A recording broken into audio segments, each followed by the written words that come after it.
あ、コウスカさんこんばんは。早い。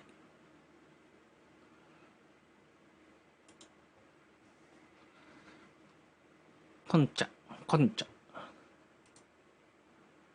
いや、暑いっすね。チャムさん、暑くて、なんかお茶飲んでたんだけど、お茶飲みすぎって良くないんだね。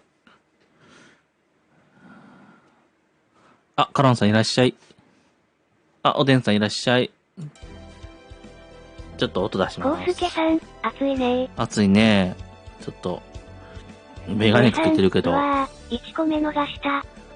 メガネかけてたらちょっとメガネの腹の部分が結構熱いです。コンチャムは、とまるさん。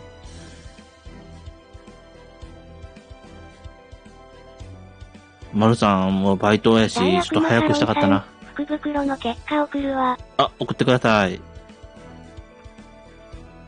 ツイッターのダイレクトメールでも。大悪マカロンさん、ドムであ、いいですよ。ダイレクトメールで。コウスケさん、悪いが1個目はいただいた。で、新しく椅子買ったんだけど、結構ね、ありがとうございます。蒸れる。お尻が蒸れちゃう。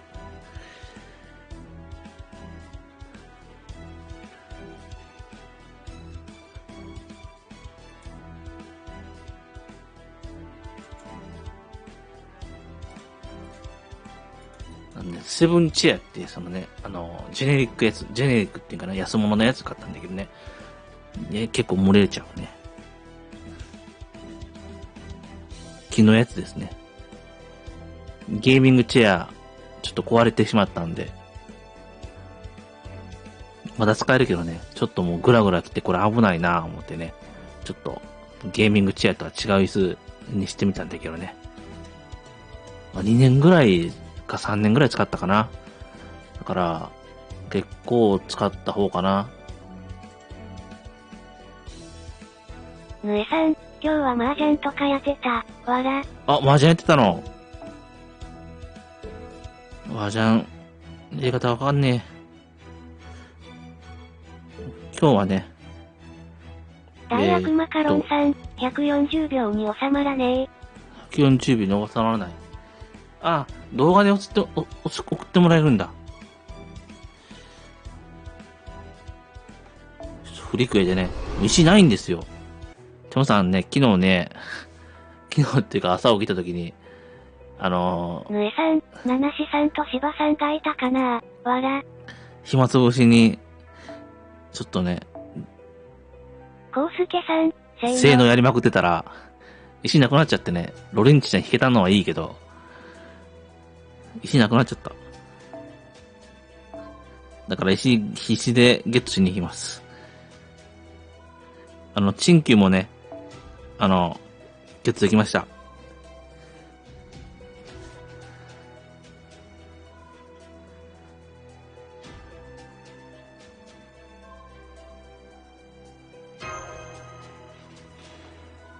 性能する石もないっていうね。丸さん、宝組だと？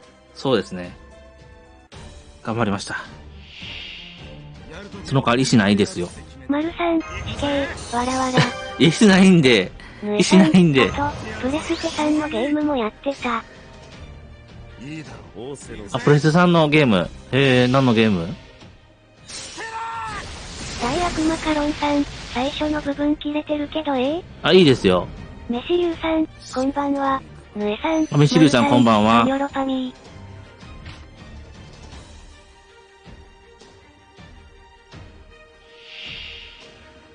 ちょっとね、ガチャ金ですね、もうチャムさんは。ちょっと毎日の性能も、控えないといけないかもしれないし。あ、セビーさん、コンチャムは、セビーさんの、マルさん、セブイさん、こんばんは。嵐が150体いるっていう、いるんだったっけ？1050体か、1500体。ガチャ金談笑。ガチャ金。それちょっと病院行かないとね。ダンス人類没落の日っていうゲームです。わら。へー。どういうゲームなんだろうね。セブイさん、ん、まるさんこんばんは。こんばんは。こういうこともできる。もうお前だ。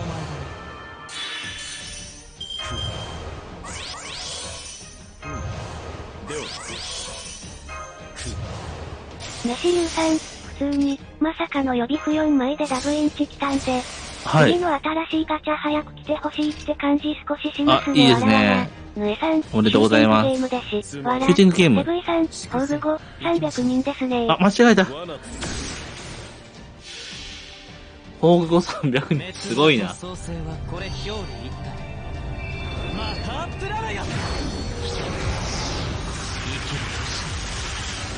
やりますね。公開戦。犠牲が少なければそれでも勝コウスケさん、宝具 5×300 人ってこと？そうですよね。結構、それ、ツイッターに上がってましたんでね、セビーさんの。よかったら、見てくださいね。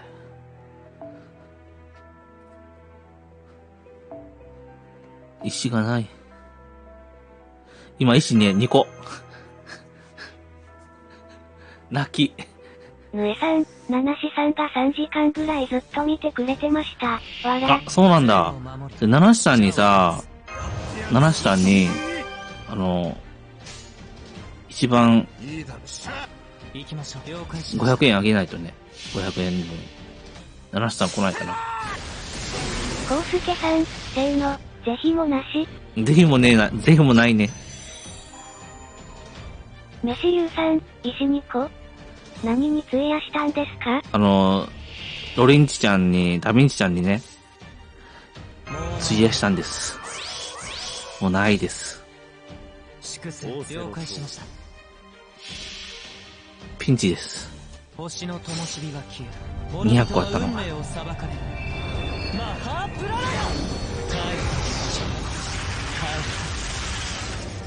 メシリュウさん、結果は？ぬえさん、結果はいやー、貧乏人でチチチチチチロリンチちゃん、宝具1、宝具1が2になりました。こういうこともできる。ウルケルー暇やからって、ポチポチやっとくのも、良くないね。出先で、ぬえさん、と予備やるの全部買いそうかな。今度からやめます。メシリュウさん、パチパチパチ。ありがとうございます。ロリンチちゃん、もう、コウスケ酷してさ、なんのよ。わしも引こうかな。でも宝具にサモさんいるんだよね。宝具にサモさんいるんだったらもういいんじゃないの？ささやかな。使わなかったら意味ないしね。メシリュウさん、ただ、その分水着大変そうですな、わらわら。そしてもう水着引けなくてもいいですよ。もう、冷蔵をゲットできればそれでいいかなと思ってます。もう、水着は来年もあるけど、ロリンチちゃんはちょっと来年なのかどうかわからないんでね。で、今日、フレポが2万ポイント分、ゲットできたから。どうせ私単発で星5当たらないし。そうなの？あ、来た。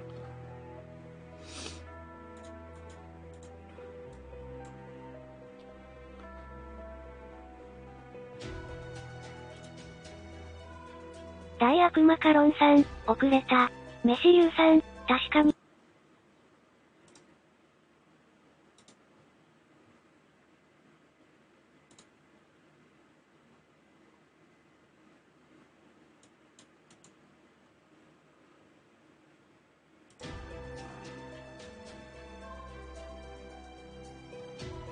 ちょっと待ってね。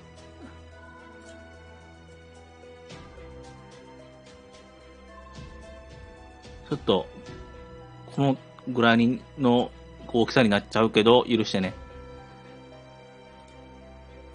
チャムさんも結果見てないんで、これカノンさんのね、やつですね。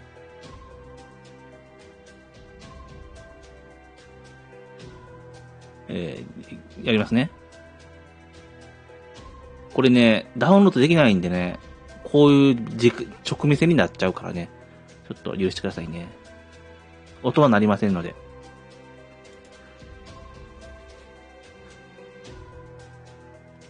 大悪魔カロンさん、まあ昼に引いて結果出てないからね、わら。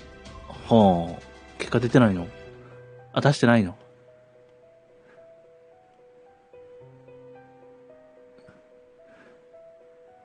気になるね。何が当たったのか気になるね。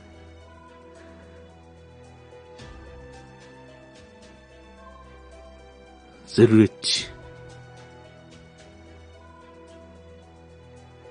お、止まった。お、虹。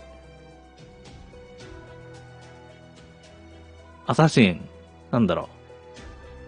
あー、セミ様。みーみーみーみー。芝さん、コンチャムは、今は挨拶だけ。あ、柴さんいらっしゃい。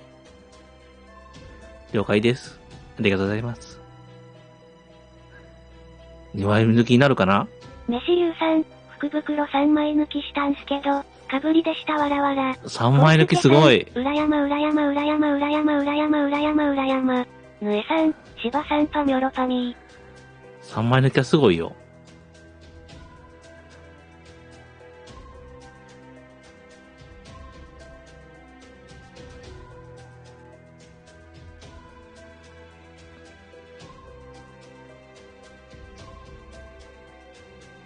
無ざめの前。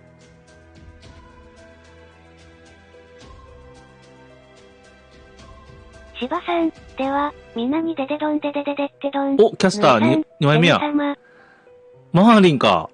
すごい。コウスケさん、パブジやってくるね。せいのには戻ってくるよ。せーのには戻ってくる。いってらっしゃい。飯流さん、福袋の結果は、えっちゃんからのフランケンシュタインでしたわらわら。えっちゃんからのえっちゃん。すごいね。またそれも。パブジいってらっしゃい。コウスケさん、どうぞ。飯流さん、裏山裏山裏山裏山。羨ましいな。これはもう十分でしょう。いや、ありがとうございました。すごいものを見た。赤堀泉さん、おでんさんのところ何か不気味でした。おでんさんのところなん大で？悪魔カロンさん、という結果になりました。すごい結果ですよね。おめでとうございます。素晴らしい当たりですな。そうですね。素晴らしい当たりだね。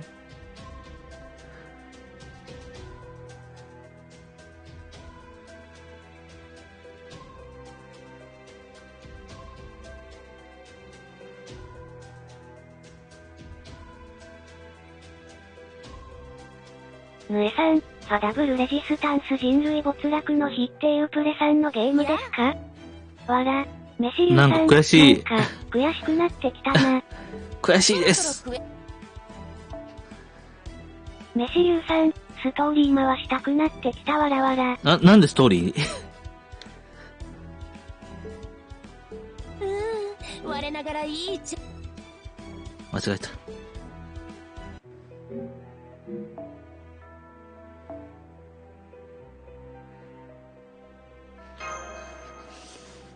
ストーリーはやめた方がいいよ。今はね。せっかく、ストーリーで、周りに出ないから。一気火星に滅ぼしてくれよ。飯流さん、現在の石275個。ありますね。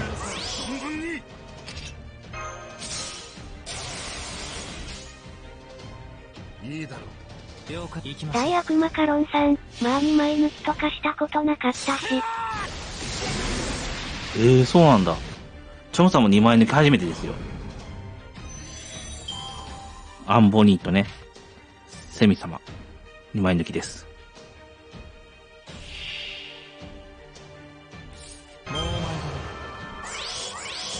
まあ育てないとね、せっかくゲットしたから。そう、マーリンが喉から出るほど欲しいわらわら。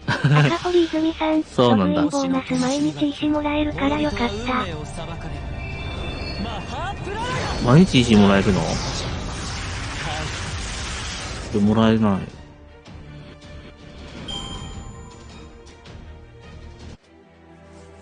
今日はフレポだけでした。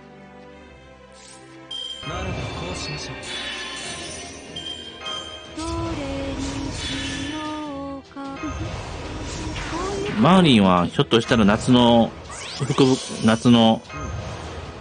ラスベガスの水着イベントで出るかもしれないから。マーリン、口から卵を産むほど欲しいです。ね。行きましょう。なるほど。七志さん、デデドン。あ、七志さんいらっしゃい。七志さんがチャンピオンだよ。チャンピオンじゃないけど、2位だったからね。七志さんが500円分のアマゾン券ゲットする権利得ましたよ。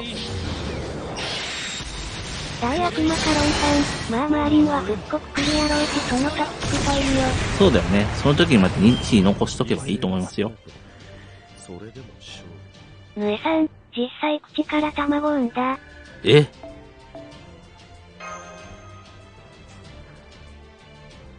口から卵。七志さん、おでんさんは卵性だったのか。男性か。飯流さん、さっきにアキラ4部クリアしてきました。あ、おめでとうございます。泉さん、今日石とフレンドもらえませんでしたか？あ、石もらえなかったよ、チャムさんは。確か。わからない、忘れた。フレンドポイントはもう結構かなりもらえたけどね。さんでデドン。人によるんじゃないかな。飯流さん、感動しましたな。ねえ、よかったよね。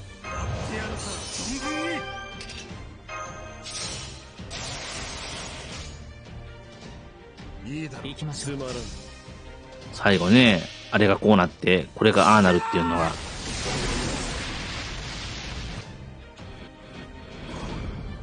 大悪魔カロンさん、今わしのサポどうなってる？どうなってるやろ？ちょっと後で見てみな、わからへん。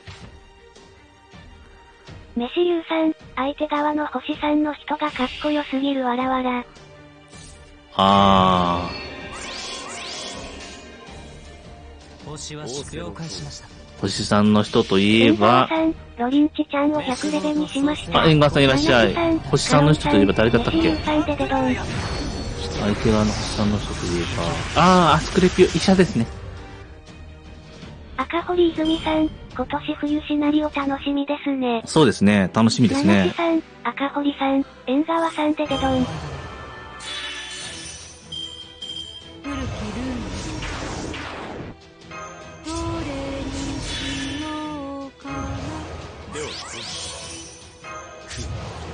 ぬえさん、腹が減った。飯流さん、仮人と医者ですね。ああ、そうですね、借りてるとね。テルも育てないといけないんだよな。結構大変だわ。ウィリアム・テル。衣装の紹介されたサバに明らかに仮面ライダーがいたよな。いたの？ガチャ回してくる。あ、くれぐれも気をつけてね、おでんさん。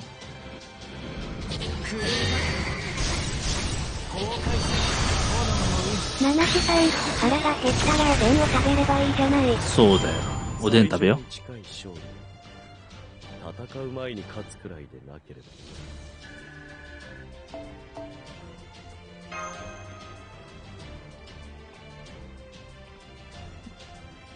カノンさんのサポートはなんか、新規サバが多かったかな。そんなイメージあるけど。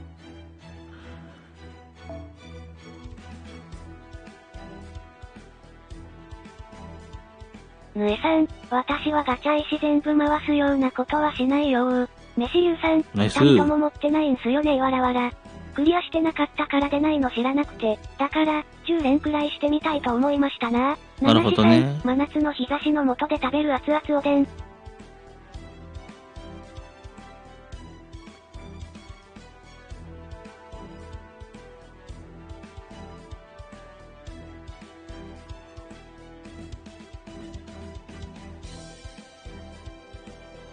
カロンさん、何も設定してないやん、これ。数が多い。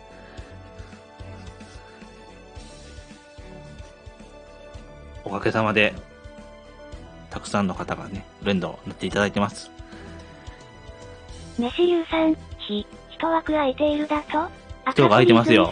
ロリンチ90まで上げました。うん、せっかくやから90まで上げたいね。七志さん、何気にデコカレ持ってやがる。お疲れだ。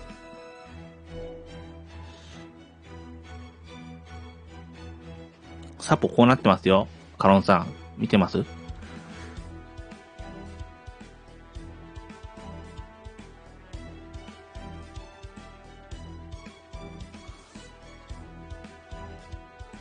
悪マカロンさん、あ。そっち見ちゃう？飯流さん、あ、その一枠にニャルっと入ることできますか？あ、大丈夫ですよ。わらわら見れます。大丈夫ですよ。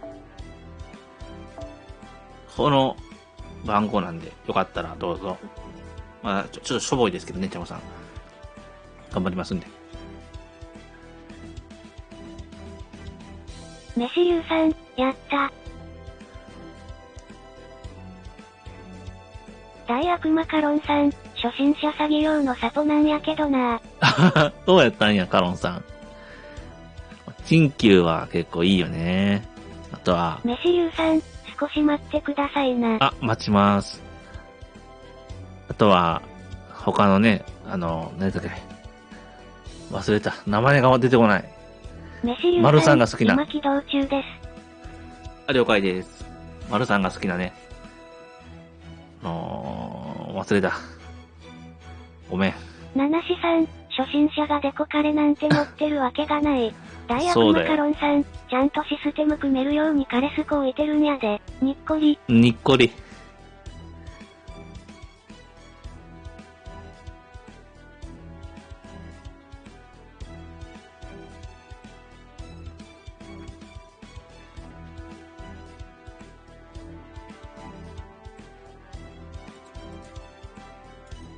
結構質問いただ赤堀すいてますね。みさん、ジャムさんのサーブアント強いからな。いや、強くないですよ。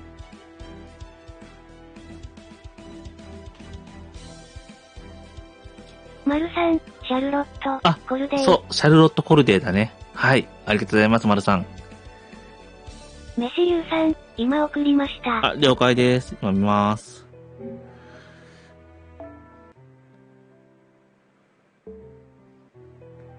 ノインツェインさん、ばんは。あ、ノインテンさん、こんばんは。あ、じゃあよろしくお願いします。リュウさんですね。飯リュウさんで。ありがとうございます。飯流さん、僕も弱いんですが、よろしければお願いします。よろしくお願いします。チャムさんも同じぐらい。ドリンチ重ねたくてだから追加でこうガチャ回してみたら、うん。残量王が出た。乱量が出たの。ちょっとそれはな、ちょっと七志さん、欲しいな。ロインさんでデドン。だからロリンチ、なんか結構別のロインツェインやつがさん、出るよねロリンチ。用の卵がきつい。あ、卵必要とされるもんね。またそれきついよね。フリクエでちょっともらえるみたいよ。メシリュウさんこれ見てもいいですか今。サポート編成。七志さん、持ってなかったから嬉しかった。が今はお前じゃねえと。赤そうね堀さん、ジャムさん乱量を結構サポート。ト枠で結構いいよね。飯流さん、いいですよ。いいですかありがとうございます。おー。飯流さん、通常と分けてますが、あ、はい。結構、ヒロイン WX ちゃんが推しなんですね。いいですね。チャモさんより育ってないチャモさんより育ってるよ。シリオーが飯流さん、まだまだですなわらわら。いやいや皆さん、こんばんは。放送は久しぶり。あ、皆さんいらっしゃい。七志さん。女性陣に紛れる鬼気よ。お久しぶりです。イベント用はこうなってるんですね。鬼木、七志オルタニキ。ゆなさんでデドン。皆さんいらっしゃい。お久しぶりです。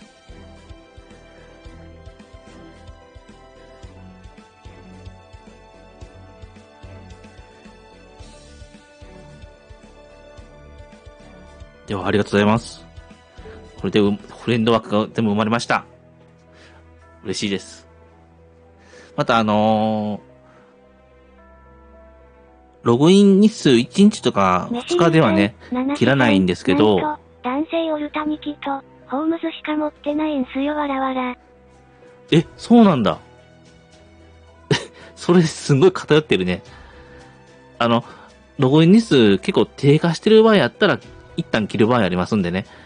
そこはよろしくお願いします。また、再度、申請してもらったらいいんで、その場合ちょっと今、例えば地震とか、停電とかラでス、トフレになってくれる優しい人いないでちか？停電とかでね、七志さん、男に嫌われている。できない場合逆ではあると思うから、そういう時やったらね、アプリ開いてる場合じゃない時あるから、あとは通信制限とかね、なったりとか、ノインツェインさん、いう時とかね自分のサポランは初心者にモテるんだよな。メシユーさん、そうなの大丈夫です。必ずログインしますよ、わらわら。マルさんとね、ぜひね、フレンドとなってください。マルさん、デチコフォーグ5だから、すごいよ。自動式人形さん、こんばんは、お邪魔します。人形さん、いらっしゃい。マルさんフレになります初見さん大歓迎です。初見さんね、加減です。善を守り邪を断つ。行くぞ。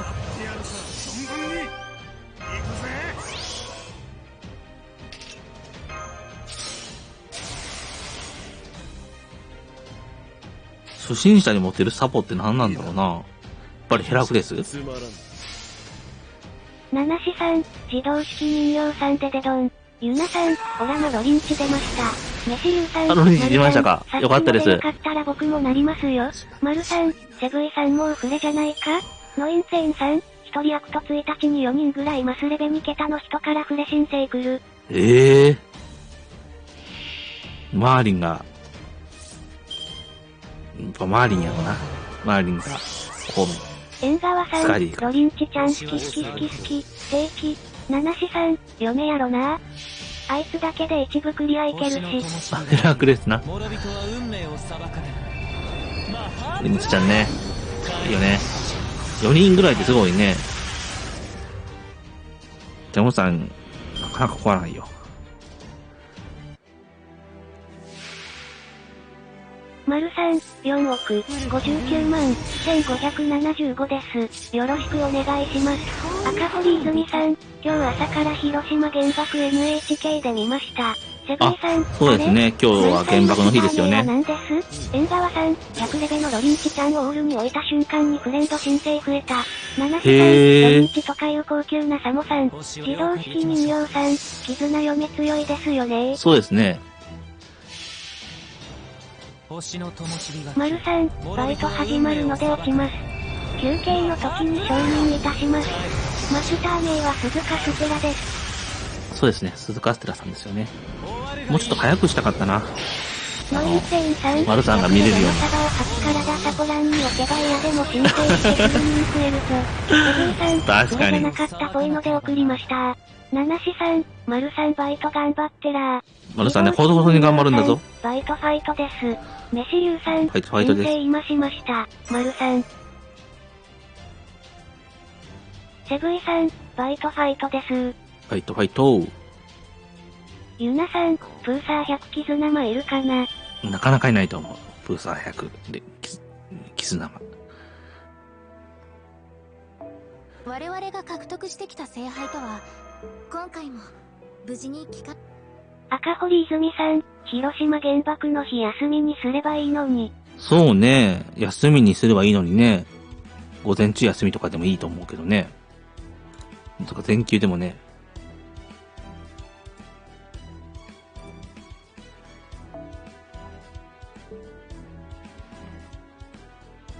こんなひどいことがね、起こったんだから。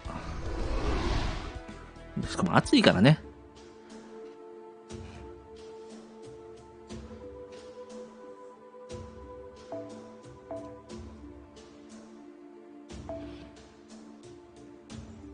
メシユーさん、皆さんの最初に当たった星5サーブアント何でしたか？僕は、ジャンヌオルタでした。ノインツェインさん、今のところ自分以上にレベル100サバサポにいる人見たことないな。チョンさんはね、サマモちゃんです。サマモちゃん。行くぞ。そうね、レベル108体っていうのは見たことないですね。なかなかお目にかかれない。七瀬さん、初めてはアルトリア、セイバー、だった。赤アルトリアセイバーー。エレシュキガルです。エレコ。ユナさん、プーサプーサーだった。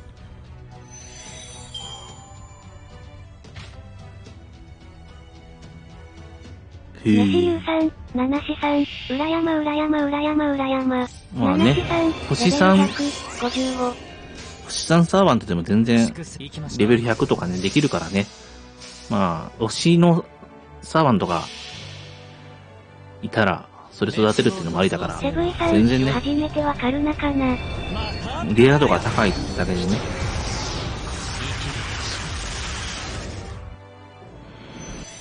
春菜、いいですね。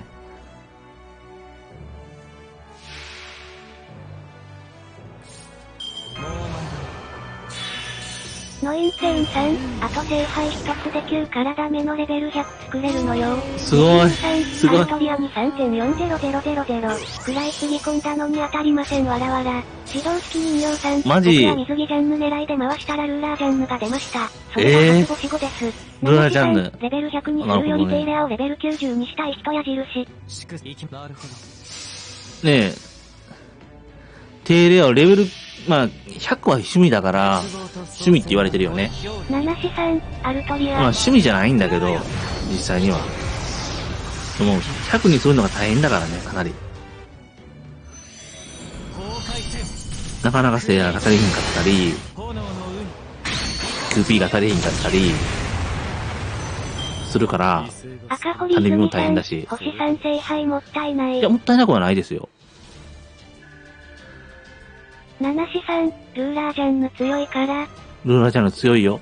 で、使えますよ、かなり。耐久戦でね。メシユーさん、一押しなのにわらわら。代わりにケンディルが、宝具後になりましたわらわら。あ、そうなんだ。へえ。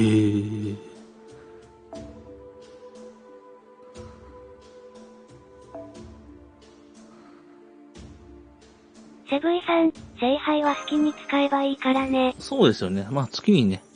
チャンさんもね、メシユーさんアーラシか、皆さん、最初の星5つアーラですな。シかチンキューにね、聖杯入れようかなと思ってます。聖杯使いたくなりました。宝具を見たら。あ、チャムさんもね、イヤソンね、気になってんですよアルト。リアやからな。そうなんですよね、アルトリア、青をね、青、アルトリア、セイバーのアルトリア。ノインテンさん、チャムさんも欲しいルーラージャンヌは高難易度でライダーが出てくる時の生命線になるな。そうだね。キャスターは相手には結構辛いからね。キャスター持ってるから、出てたら。ナナシさん、強化来る前の青ウは、あんまり良くなかったの？星はやっぱり了解し行きましょなんか、あんまり性能的には良くなかったんだ僕はキャス2機に聖杯捧げましたわらわら。う。諸人あは、いいですね。キャス2機、候補思い出した。なんかゴーレムみたいなの出てくるよね。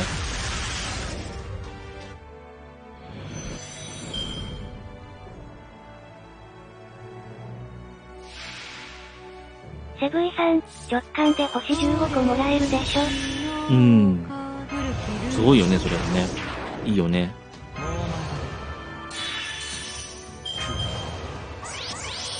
ナナシさん、正直、強くは、なかったかな。自動式人形さん、ルーラージャンヌは今回の育成キャンペーン中にレベマまで育てたいと思ってます。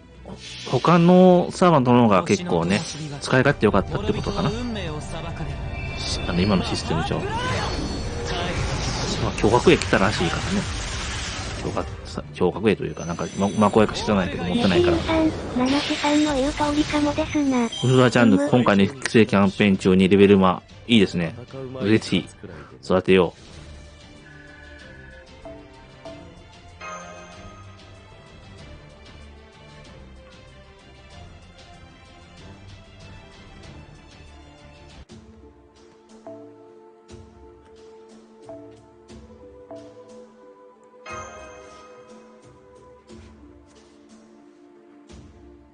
ナナシさん、今はだいぶ使いやすくなったがなせよ。青ね。もう、チョンさんも、セイバー全体といえば青を思い浮かぶかな。赤堀泉さん、ジャムさんそんなにアルジュナオルタ使ってるから聖杯あげたらいいじゃないですか。聖杯あげたいけど、TP が足りないからね。まずはスキルマから目指したいと思います。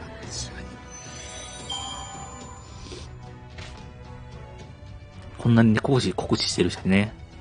もう、絆レベル7まで行きました。育成キャンペーンで育てるのは、唯一男性星5サバの、ホームズさんと、オルタ2機をあげましょうかなわらわら。なるほどナナシさん、アルジュナ使うならアーチャーの方もだな。ユナさん、思考艇欲しい。そうね。アーチャーの方もな、嵐ね。飛行艇も欲しいな。始皇帝は耐久戦にもう持ってこいだもんね。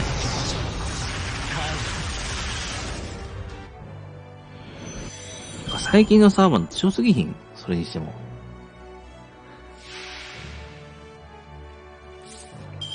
どれにしようかな。こういうこともできる。強すぎるっていうか、今のシステムに、あれ、しぶとすぎる。今のシステムに合いすぎてない？そりゃそうだけどさ。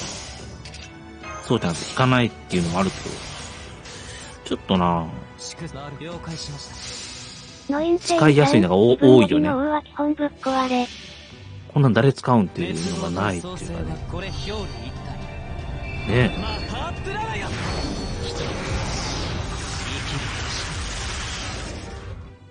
メシリュウさん、今欲しいのは、アルトリア、武蔵、孔明、マーリンとかですかな。いや、イバンライデーも結構強いよ。ナナシさん、イブアンライデー、お、そうだな。イバンライデーもね、結構強いと思うよ。で、昨日のオールダメージ数見たでしょ。アルトリア、武蔵、孔明、マーリンとかですかな。タムさんはもう欲しいのはロリンチちゃん欲しかったからね。もう今はないです。あるといえば、聖杯と QP が欲しいかな。種人。素材が欲しい。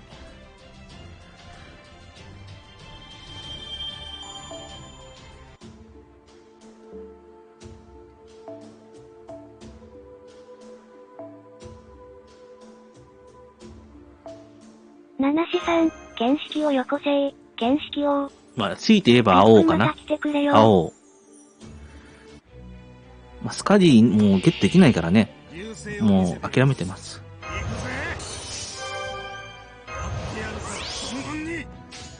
ノインツェインさん、アーツパ作りたいからタマモぐらいかな。あ、タマモも欲しいな。そう言われてみれば。タマモちゃん。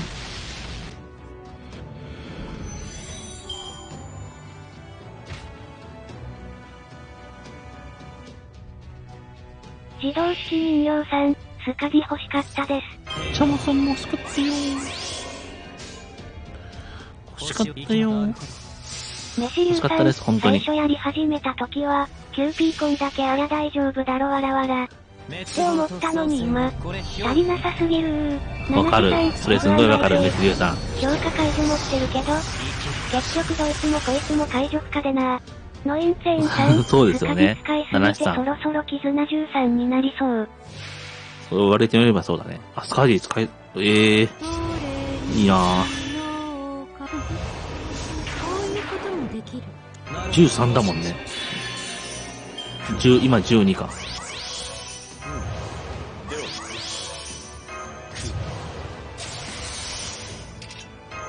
メシリュウさん、去年の夏から始めたので、ようやく1年経ちました。おー、それであのレベルなんだ。すごいね。じゃあ、天気屋さんってここにいるんだけど、よく来るんだけどね。その方も同じぐらいなんで、ね、結構、話してみると面白いかもね。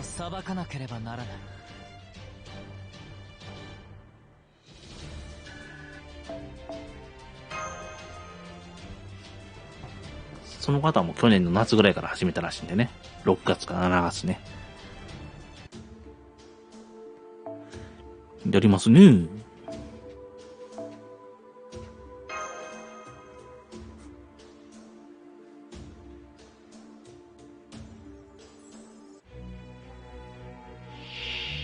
戦闘か。ああね。チャムさん、やらない時間が多かったから、その分挽回するのに精一杯ですわ。メシリュウさん、6アキラあたりからストーリーが止まらなくて面白くて、リンゴ使ってまで進めましたからな。あ、それわかるわ。リンゴ使ってまでっていうのはね、もう、チャムさんそれわかる。泣く。なんでそうなってんの？キバニコって。それ泣くわ。ナナシさん、始めたのは2015-08-12やな。おー、もう事前組か。iOS。iOS。向けでクリアする iPhone 必要なのハマーリンかね。七四なるほどね。セブイさん。なるほど。ちなみにテンさん、そうなんだ。380種でキワ2個、ちょっとね、泣くレベルですね。どれにしようか。こういうこともできる。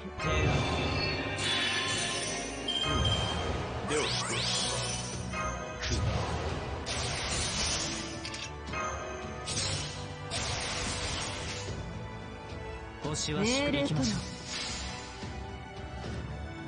チャムさんの、心臓出ない集会、心臓欲しいのに出ない集会に匹敵するぐらいのね、匹敵し、それ以上だね。セブンさん、修練場だから仕方ないね。他は50個近くドロしてるけど、七四さん、スカディは初心者が引いたところで、サイリンやらスキル強化やらできるの鈍いってからやからな。飯流さん、そうやね、そうやったね。僕は正直、一生の最後の決戦の時泣きましたわらわら。ね、あれね、もう一生の最後のね、終章、すごかったよね。なんか、戦闘もそうやったけど、シナリオもかなり良かったし、もう、止まらなかったよね。次進みたい、次進みたい、みたいな。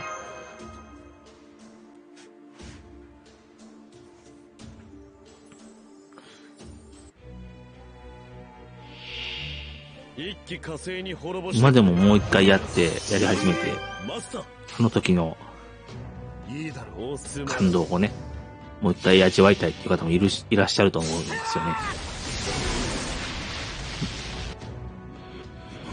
飯流さん、主さんの気持ちすげえわかる。七ねえ、四さん、そもそもわかる。終章といえば、バルバドスもっとよこせ、とお前は何者なんです。何者なんですわね。ランクそうだよね。星は縮小し、悪は剣によって裁かれる。星の灯火は消え、諸人は運命を裁かれる。もうちょっとでね、お盆休みだから。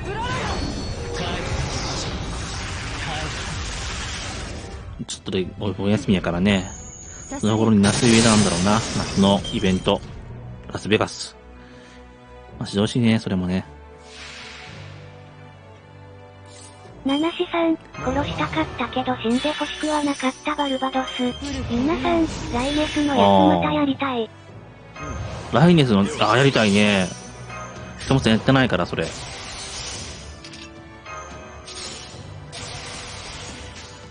復刻してほしいね。復刻っていうか、レアプリで、やらしてほしいね。ちょうど今ね。こういう期間で。ノインセインさん、ライネスのボス戦嫌がらせすぎて泣いたわ。へー。七四さん、事件簿コラボ復刻したら、2回目の死を迎えることになるのかバルバドス。ユナさん、バルバトス一撃イベ。そんなのだったの？一撃って。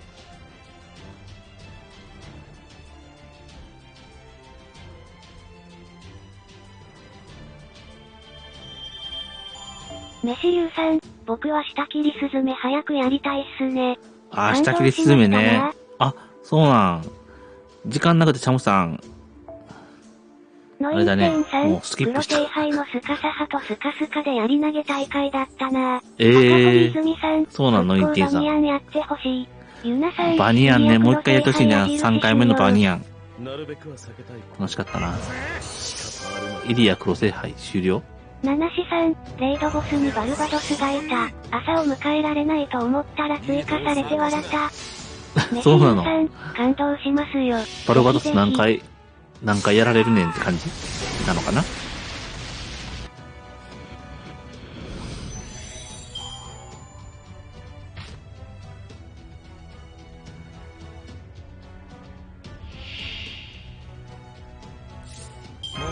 なんかあの時は、なんか、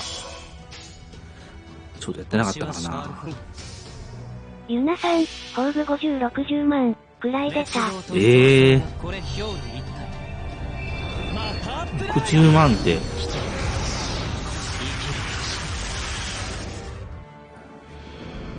イリアの黒聖杯ですぐ終わったってことだよね。昨日ね、ダメージどんなぐらい出るかなーっていうのやったらね、結構なダメージ数出してる人いましたよ。その、バルバトスにじゃないけどね、トータルダメージで。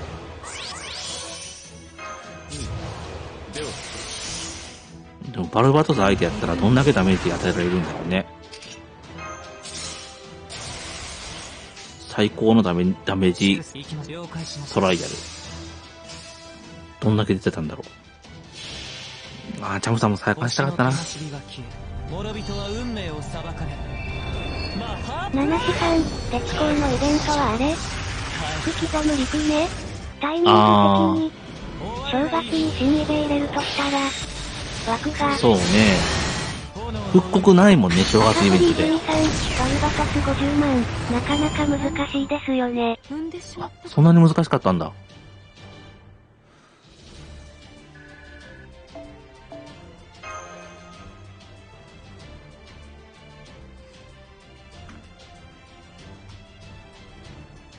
へぇ。七志さん、てか、デチコウのが初めての正月イベント。ダスト、そうなんだ。ダストさん、ジャムってる会ってことでこんばんは。チャムってますよ。チャムってね、石が2個になりました。今日やり始めた時。配信し始めた時ね、石2個になって配信しました。どうも、チャムです。ガチャ、チャムりました。七志さん、ダストさんでデドン。ダストさんでデドン。縁側さん、無理して聖杯ぶち込んだらなくなりそう。セブイさん、バルバトスは水着じゃんぬ。孔明マーリンでいけましたよ。聖杯ね、なくなるよね。大事に取ってる。星はしくなるほど。あ、孔明周りに水着ジャンルで倒せるんだ。倒せたんだ。あ、でも、復刻来そうだけどね。ね、あと1年後。いつか来るやろ。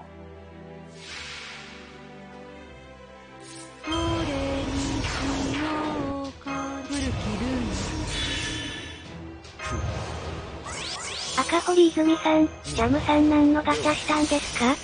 チャムさんはね、ロリンチちゃん。体操の水着のレイクやれ。のガチャね、いましたよ。ポチポチポチポチ待ち時間にね、移動時間とかにね、やってました。星の灯火が消え、諸人は運命を裁かれる。マハープラーヤ次ジャンルね、レイ解放か。七志さん、爆死の巨像は十分か？もうないです。今だからね、フリクエで爆死するための所蔵のね、石をゲットするとこですね。夏の。アンバルさん、コラボイベはきっかけがないと2年くらい平気で来ないで。あ、アンバルさんいらっしゃい。そうなの？ 2 年ぐらい来ないの？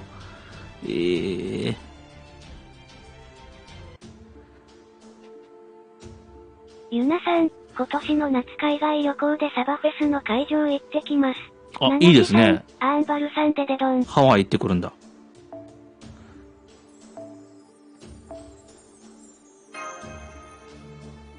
ルルハワ。ぜひルルハワで、ガチャ回してください。赤堀泉さん、一番やっちゃんいけないパターンですね。そうですね。やっちゃいけないパターンで、ね、真似するなよ、絶対。2年半ぐらい待ったんじゃないかな、クリア。コラボイエベって。メシリュウさん、今冷静に考えたら、ジャモさん、バトル1回1回で、世界作り直してるとか思ったら笑ったわらわら。ジャモさんって、ジャモさん、タモさんじゃないよ、タモさん。タモリさんじゃないから。チャモさん、ね。ナナシさん、ルルハは、実在したのか。ルルハはって実在しないの？してないんだったらごめんね。ハワイのことか。なんかツイッターでルルハワ行ってガチャ回したっておったから、本当に実在するんだなーと思ってたけど、しなかったらごめんね。シャモさん。なんかいいですね、シャモさん。シシャモか赤堀な。泉さん、ジャムさん今50万、出せます。50万出せんの？シャモさん50万出せないよ。銀行にお金預けてるからもう。ノインセインさん、ルルハワって BB がハワイの島全部くっつけためちゃくちゃな島だぞい。あ、そうなんだ。へえ。じゃあ、ちょっと、すいません。ハワイドットですね。ナナシさん、チャモチャモ。チャモチャモ。星は縮小し、あちゃも。マナガラテアさん、新規サバのキャスターだけ出てこない？ガラテアです。ガラテアさんいらっしゃい。ガラテアさん、皆さん。フレポのやつですね。チャモさん間違えたな。ごじったことに気がつきませんでしたわらわら。そうなんだ。ナナシさん、ガラテアさん、デデドン。ユナさん、多分ワイキキあたりは行く。おー、いいですね。ささやかに。終わるがいい。このルルとかも行くんかな？最上に近い結構、夏といえば、勝つくらいでなければハワイって言われることですからねワイキ。キええな。行ってみて。ね、行ってみたいね。カラッとしたいい暑さなんだろうな。こんな蒸し暑くなくて。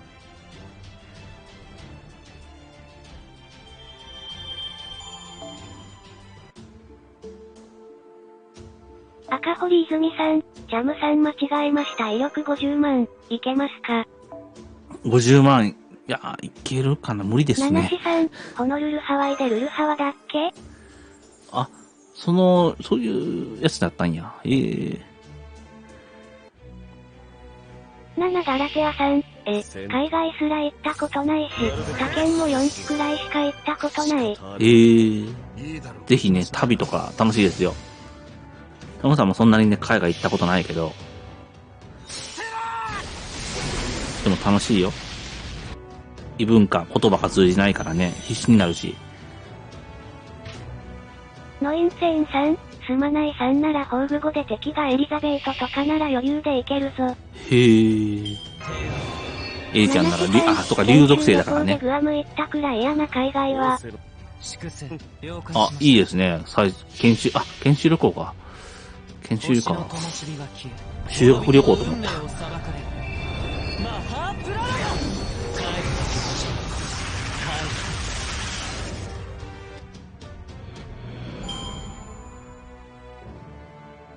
赤堀泉さん、海外韓国とロスです。ナナシさん、すまないさん。おー、いいですね、ロス。何時は言うこともできる。なんじゃ竜。なんじゃ竜は、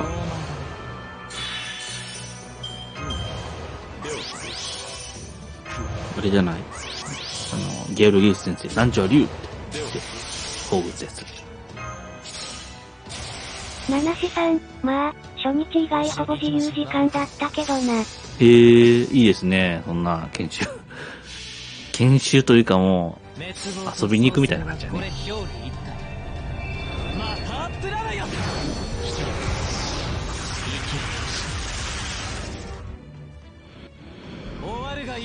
お、50万、ちょっと40万は出せましたね、赤堀さん。メシユーさん、思い出したんすけど、去年の3周年記念動画やばかったですな。へー、そうなの？遊びみたいなもんやったな。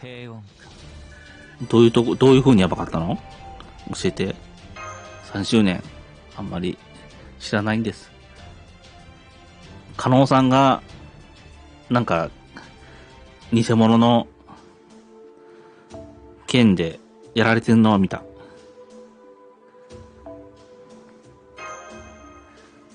遊びか、いいな。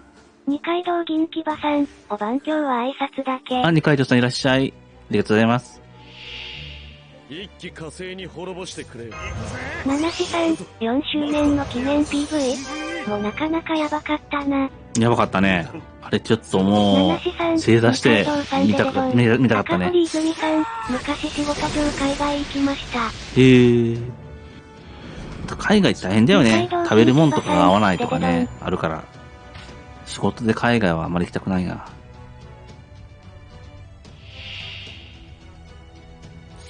ばこうしましょう。星星は縮小し、仰せの通り。悪は剣によって裁かれる。二階堂銀牙さん、書類やりながらラジオ感覚で聞いとる。ありがとうございます。仕事二階堂さん海外か。英語とか話せるんやろな。そうやろうな。英語とか、外国語喋れるんだろうな。こういうこともできる古きルール。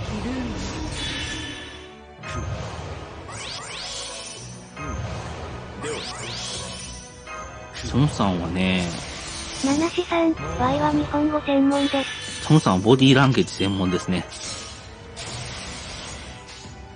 ボディーランゲージなら任しとけって感じ。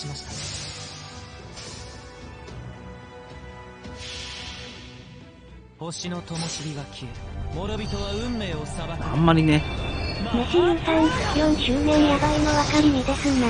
七志さん、そうね、だってフレポで出てくるサワンとか、出た時の会場の盛り上がりようよ。七志さん、ボディ、意味深、ランゲージか。意味深。いや、そのボディじゃないですよ。何を言っておっしゃる？ボディーラングエッジ。体で話せよって感じでね。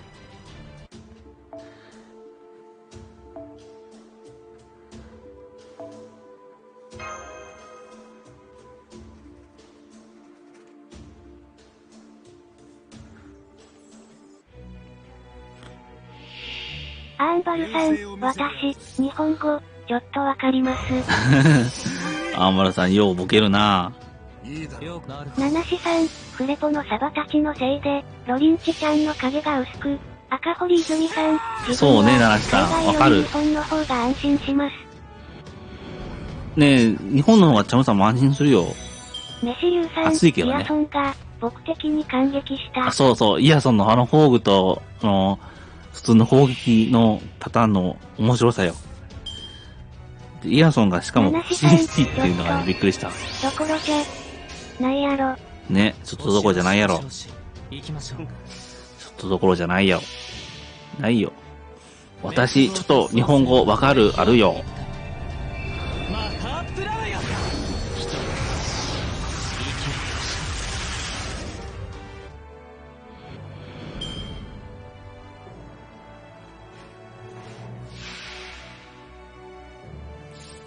る。そういや、もう、あるよとかいうのはもう、言わないよね、中国の人。もともと言わへんか。私、中国人あるよ。七志さん、イヤソン。お前来るなら、シータも、いつか来るんじゃないシータも。星はなるほ七志さん、ど。もともと言わねえな。もともと言わねえか運。命を裁かれる。言わないよね。マハプラーヤ。帰る時場所。赤堀泉さん、あんまりマーリン使わないですね。そうですね。マーリンより孔明の方がNP50 溜まるんで、確定するんでね。結構メ、シユーさん、つい孔明に来まの方がいいかなしたね。あの剣豪が、剣豪が剣豪が七志、さんなんだろう。えラーマ宮の本武蔵かな出せないならラーマをゲームから抹消していいからさ。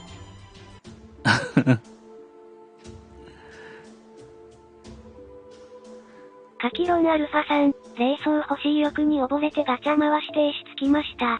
チャムさんも石つきたぞ。七志さん、おいざ尋常に。いらっしゃい、かけろんさん。小田ちゃんかないざ尋常に、剣豪のメモリアルクエストやってんかなメシルさんは。ソクラテスさん、晩は、じゃを立つ。こんばんは、ソクラテスさん。こんばんは。行きましょう。つまらん。カキロンアルファさん、やったぜ。やったぜって。どうしたの俺が爆死したのがそんなに嬉しいかかけろんさん。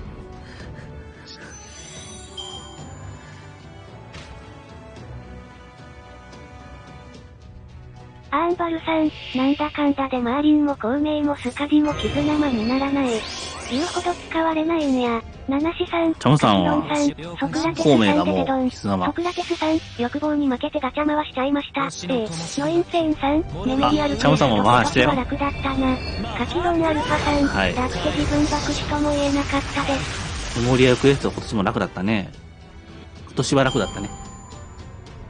去年はちょっと知らないけどね、高難易度みたいなのないもんね。そういうこともまあ、グビジンとメモコウリアルクエのところもね。ストから一部のがなくなってて悲しかった。そうやね。ソクラなんかテ、スさん、結果はアルテラ来ました。あ、アルテラいいじゃないですか。ジャムシプと固定やから、カキロンアルファさん、そうやな自分ランスロット、ギル、ニトちゃん出たので、ユナさん、メモクエ全部終わった。パーティー固定やなアダルトだけ耐久勝負になっちった。お、ランソットギルってどっちのギル？創生はこれ表裏一体。キャスギルそれとも、去年は剣豪とアダルトがアーチャーのギなかなかル嫌ニトちゃんでだ。いいね。メモクエ全部終わった。アルテだけ耐久勝負になった。こんばんは。アルテ難しかったね、ちょっとね。七志さん、あかき氷さんこんばんは。震え、凍てつあ、かき氷さん、チャンネル登録ありがとうございます。カキロンアルファさん、キャスギルしか出ないよ。乱量、キャスギルしか出ないか。そうか。ごめん。ソクラテスさん、そしてロリン地方組と限定レースを達成したんでもう水着までガチャ封印します。チャムさんもガチャ封印ですね、ほとんど。ルリンチ宝具になったんで赤、堀泉さん、去年孔明ガチャ多かったですね。カキロンアルファさん、孔明ガチャ多かった財布が2000円なのであと8000円貯まったら5000円課金しますね。いや、課金はね、ちょっと計画的にやろう。去年の剣豪はな、視点と来光のいじめだったな。あ、そうやね。そうなんだ。それがなかったね。視点ちゃんと来光様の、剣豪のやつがね、なかったね持ち上げか。き氷さん、いつの間にか外れてた。えソクラテスさん、アーレイ総全デコ達成って意味です。なんでなんやろあ、でもチャンネル登録ありがとうございます。嬉しいです。七志さん、ソクラテスさんおめ。なんか、ちょっと、iPhone とか、スマホとか、パソコンでなんか勝手に外れるときあるよね。Twitter もそうやけど。かき氷さんでデドン。あ、レースを伝突か達成っていうことか。石は600いいですね個残ってます。えカキロンアルファさん、自分はなんとかレースはデコれました。チャムさんも撮って出ました。なるほど。レースが、星5レースがいっぱい出て、うんざりしました。持ち味かき氷さん、ツイッターで見てあれってなった。わら。七志さん、600。お、縁側さん、300個分けてください。登録していただいてありがとうございます。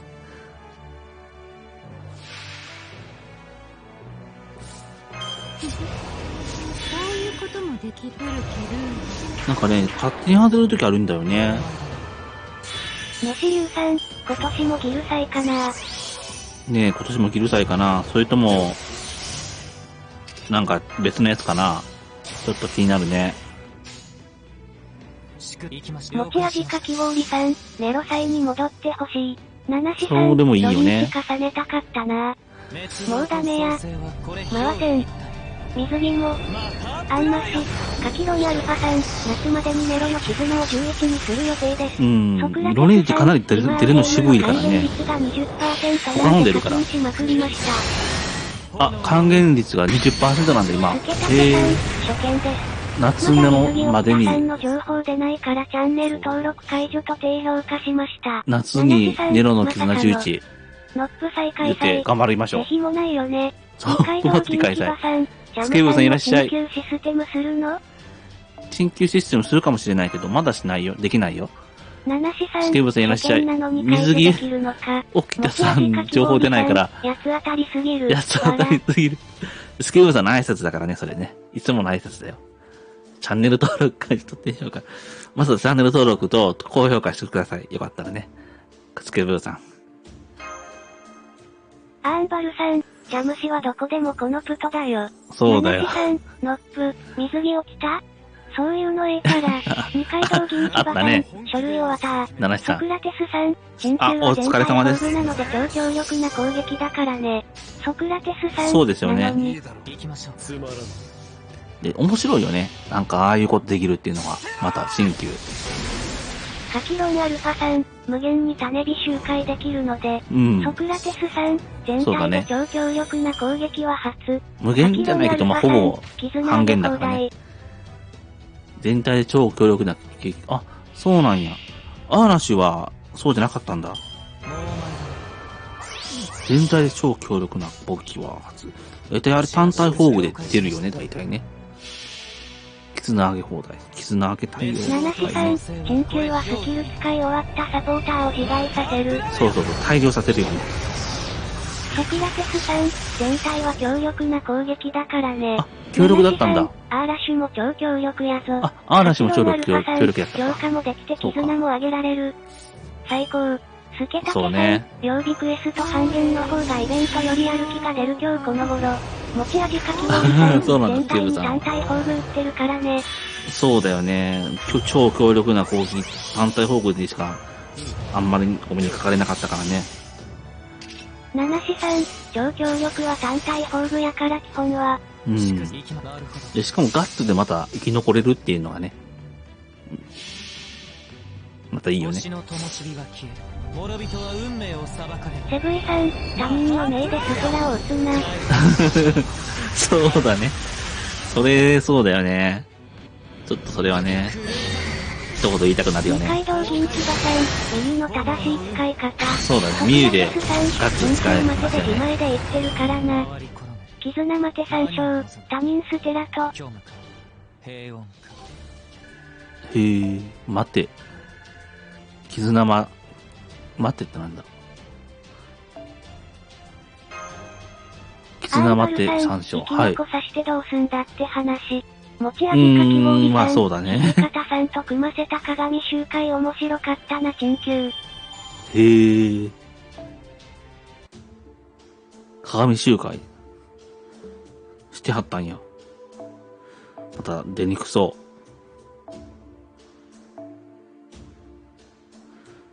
七志さん、てか、珍球の宝具って、演出だと味方なんで死んでるんで。超強力だね。ソクラ超強力。テスさん、絆読んで見れるぞ。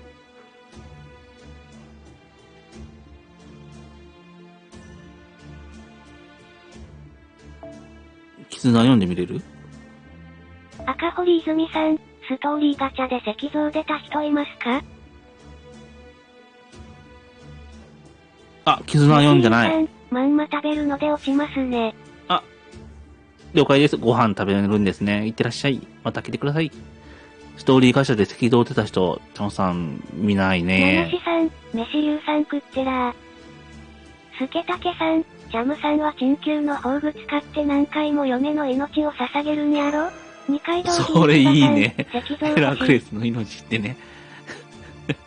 しかもターゲットを別にしてね、ヘラクレスに攻撃来ないようにしたら完璧じゃん。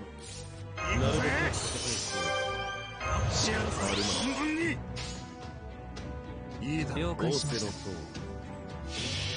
石像ね、結構無敵とか耐久で強そうやからね。七志さん、石像。なんでムーンキャンサーなんですかね？スケタケさん、ギルガメッシュチャムになれるよ。なんで、ギリガメシなの？ソクラテスさん、すでに緊急システム作ってる人いますよ。いますよね。私はしかし了解しました。神経システム。滅亡と創生はこれ表裏。七志さん、ヘラクレスで満身王チャム。安心よ、ちゃう。まあ自分の実力ね、過信すぎたらダメだよね。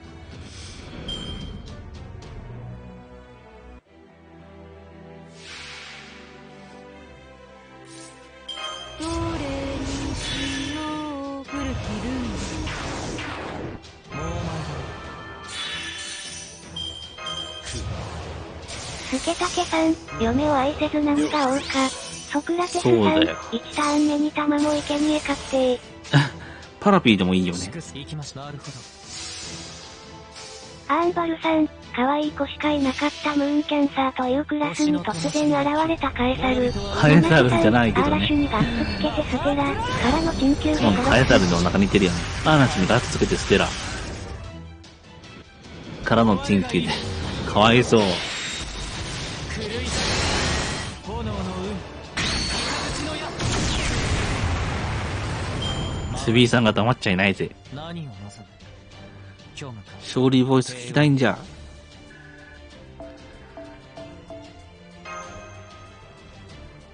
ノインセインさん、1ターン目はパラピーで宝具かな？そうみたいですね。なんか、パラピーで宝具、アーツの貯めて、で、まあ、孔明でもいいし、卵でもいいんかな？ナナシさん、カエサルがムーンキャンサーになれるわけないだろ。てか本来は BB だけのはずなのに。てかクラスですらないのに。アンバルさん、そうなの永遠生き残る道を模索しなよ。持ち味かき氷さん、アンメアと土方さんに可能性見出している。ソクラテスさん、アンメア僕で宝具威力上がるのはステラと同じだからそれはいいね。スケタケさん、ジャムさんド S やから満面の笑みでやりそう。やらないよ。ド S じゃないし。了解しました。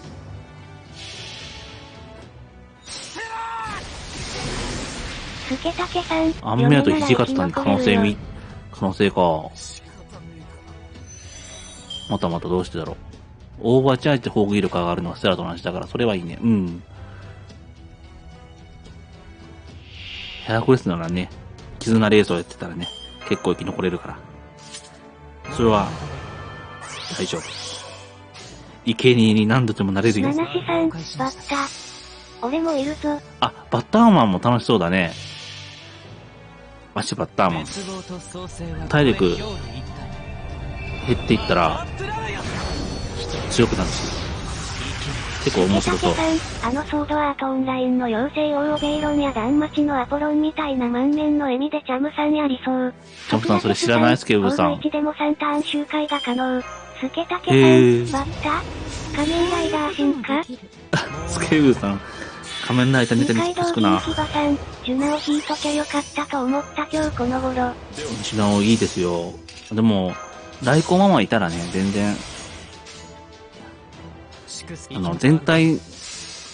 全体の、バーサーカーの宝具使える人やったらね、全然、なんでもいいと思いますよ。レベル上げてね。だからスパピーとかでもいいんちゃう？ナ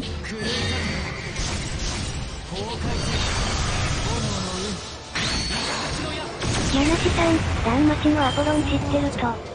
パリスに消えてきたアポロン。ろくなことしないんだろうなって。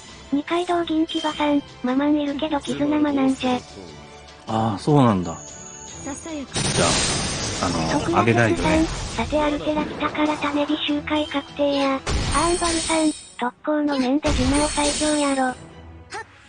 まあ、結構ね、特攻の面で、あ、これつけた。それがあるけど。ナナシさん、バッタで仮面ライダーといえば、タカ、トラ、バッタ、やろ？いや、わかんない。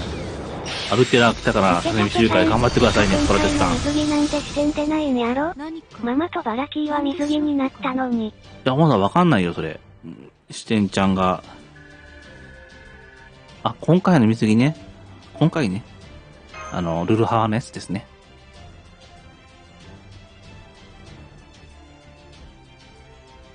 スケタケさん、仮面ライダー新こそ思考。ソクラテスさそうなんやこれで持ってない剣サバはフェイトの顔騎士王アルトリアのみ。二階堂やりますね銀牙さん、鬼キュアだからな。それがまたアルトリアのみっていうのが面白いね。ミキュア。了解しま行きましょう。これ、アーナスちょっとフォーム上げたいね。仮面ライダー新の画像送るよ。あ、後で送って。もしかしたらまだ公開されてない水着にいるかもよ。いるかもしれないね。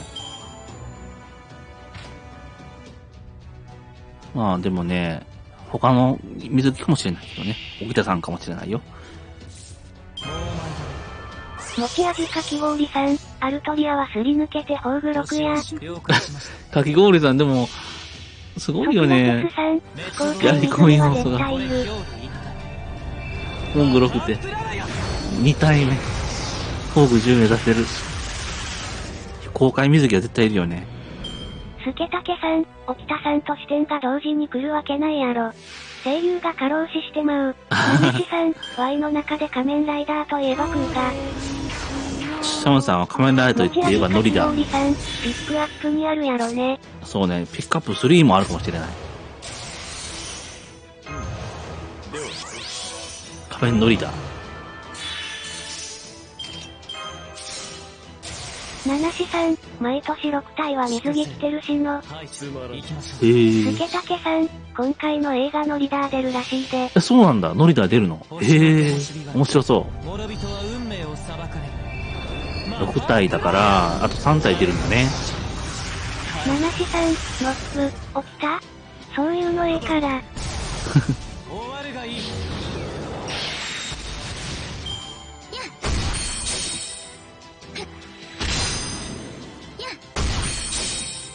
ソクラテスさん、1が公開水着2が霊異解放組3が未公開水着やろ。可能性高いね、それね。つまりエレシュキガルは出るからここの安定は保たれてる。持ち味かき氷さん、心の。あ、エレコ。エレコね。かき氷さんはエレコ、エレシュキガル、まだ、で、英霊再送、選んだのかな？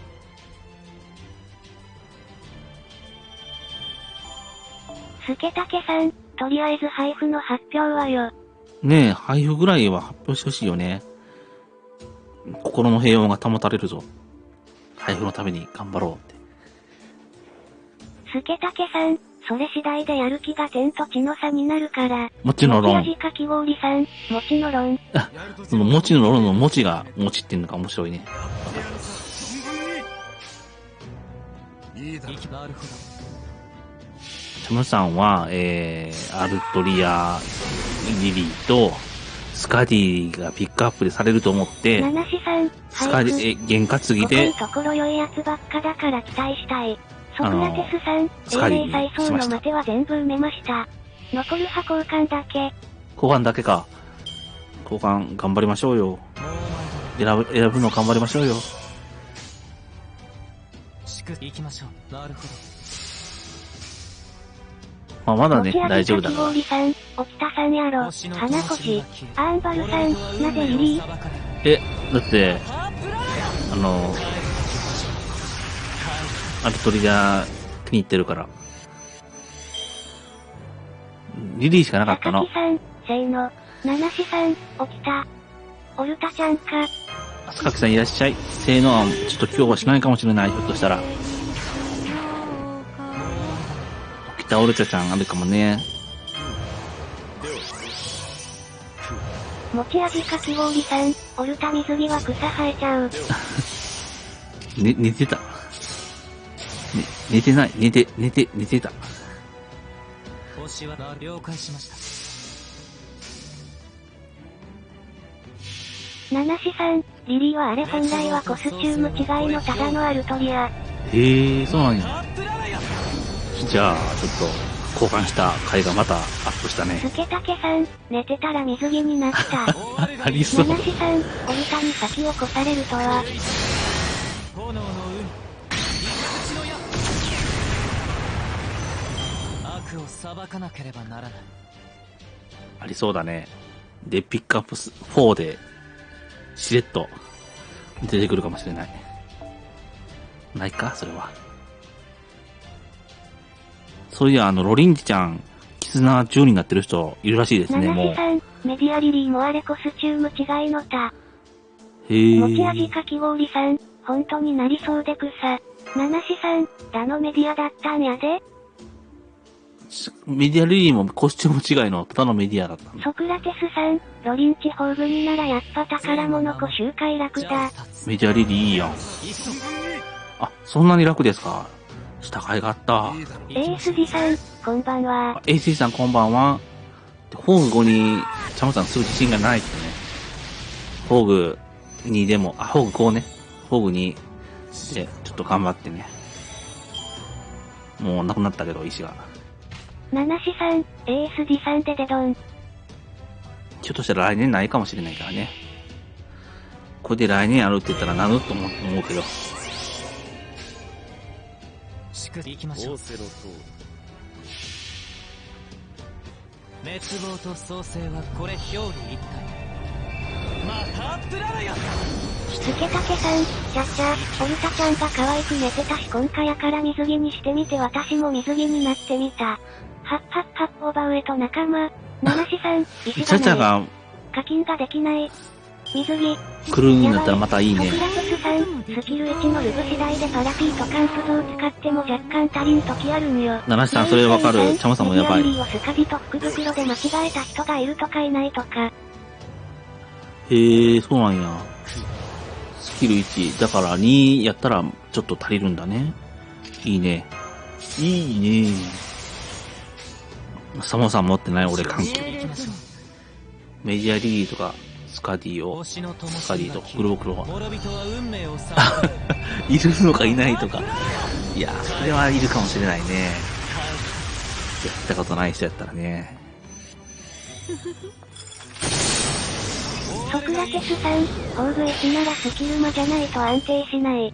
七志さん、けど別に今発表されてる水着に引きたいと思う奴がいないから。まあ、そうかなって。行きましょう。まあ、武蔵ちゃんが気になるけどね。大きいも気になるけどね。カミラさんもちょっとね、気になるけど。持ち味かき氷さん、水着もうさんが壊れすぎてるんだよな。ねえ、壊れすぎだよね。ただいマンゴー。はい、リンゴ。スキル9でも安定してるぞ。トンカツしたスケタケさん、スキル9でも安定してる？ロリンチ引くしかない。ロリンチ引いてください。出るとは言ってない。いや、本当にね、出るの苦労したよ。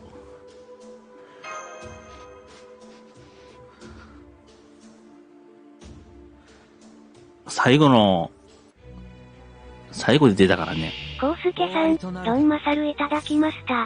あ、ドンマサル。宝物子だと、ロリンチちゃん自分で道具回す必要すらない。ソクラテスさん、でもロリンチはスキル9上げるのに卵10個いるんだよね。そうなんや、ハンバルさんは。七志さん、武蔵はあれ卵10個いるんだ。欲しかったな。あと何あの宝具は、スケタケさん、でなかったらチャムさんがその分のお金を補ってくれるよ。4万まで。ASD さん、おや、ロリンチ引けたんで。七志さんそうだね、武蔵ちゃんの。ドンカツを覚えました。でさ、普通、競泳用の水着だったら、もうちょっとね、胸が、ペタってなるはずなんだけどね。それはちょっと、チャムさん。7が限界なんや。いや、スケブーさんそんなんね、しないから。ロリンチ、ASD さん、ロリンチ引けました。ありがとうございます。粛清、なるほど。教育、ありがとうございます。教育ありがとうございます。卵10、なくなりそうだね。なんだと？チャムさん10個あるけど多分、QP 足りんか。チャムさんもね、7にしてる。新素材ですね、卵って。金の、そうね。ロストベルト4丁のね。3桁ってもうやばいね。卵ね。モンハンじゃないよ。ロリンチのひき逃げ宝具、池袋の事件のせいで実装遅れた説を唱えてみる。それね。ひき逃げするからね。シャドーボーダーで。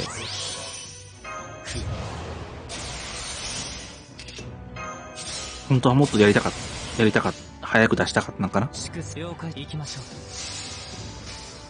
コウスケさん、何それ怖いな。ねえ。七志さん、ロリンチの宝具ってある意味2部のネタバレよな。そうだね。2部の、なんでこのシャドウウォーが出てくるんだ。何のこの車って思っちゃうよね。七志さん、ひき逃げなんてあったんか。あったんだよ。ひき逃げっていうか、まあ、スケタケさん、そういう事件があったんだよね。まあそんなことより便座カバー。便座カバーって何？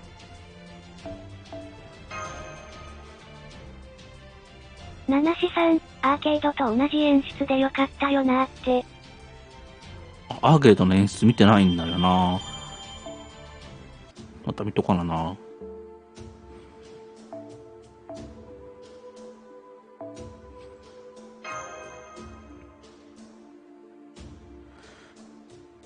ソクラテスさん、レアリテ違うのが草。ねえ、星4と星5が違うよね。コウスケさん、ロードローラーでよくね。ローラーだ。ジョジョかよ。七志さん、デカ配布でよかったよなーって、アーケードと同じように星4で。ねえ、4周年だから、配布でいいよ。終電記念さは配布でいいやん。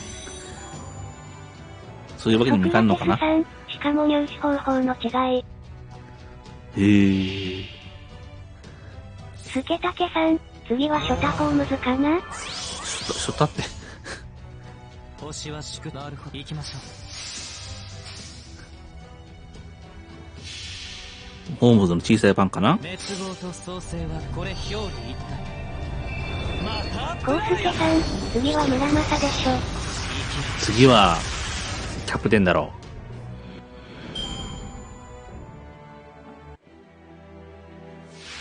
持ち味かき氷さん、次はワトソンくん。う。次はムニエルだよ。ナナシさん、ホームズ、フォーリナーの可能性が微粒子レベルで。星ゼロって出る。アーケードでも配布サバの宝具上げるのにも金かかりますからね。コウスケさん、キャプテンアメリカ。そうなんだ。お金かかっちゃうんだ、アーケード配布サバの方が上げるのにも。辛いなぁ。キャプテンアメリカは違いますよ。持ち味かき氷さん、次はチャムさん。次はチャムさん。星マイナス100だね。やったね。滅亡と創生はこれ表裏一体。またプララチャムさんのこのね、アイコンの顔が出るんかな？チャムさん。ナナシさん、スカビって例外はあったけど基本は仲間のサバやからな。キャプテンはあり得るかも。ねえ。カルディアのメンバーっていうのがね。でも、ホームズって味方なのか敵なのかちょっとまだわかんないよね。最後に最後で裏切っちゃうかもしれない。そんな可能性もビレそう。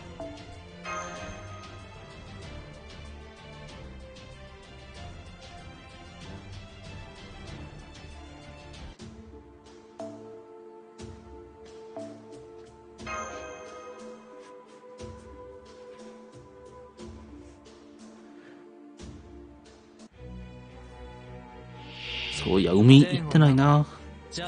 コウスケさん、カルデアのメンバー。所長。ありそう。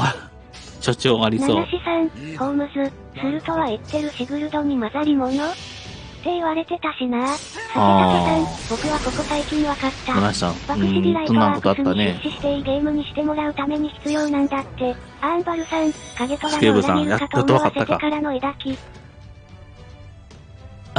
そうね。影虎さん裏切ると思ったんやけどね。中で快適に生きてるから。快適っていうか。赤堀泉さん、ジャム先生とのテレビ見たことあります。言ってるからね。フェイトのテレビね、星の灯火が消え、諸人は特番やったみたいかな。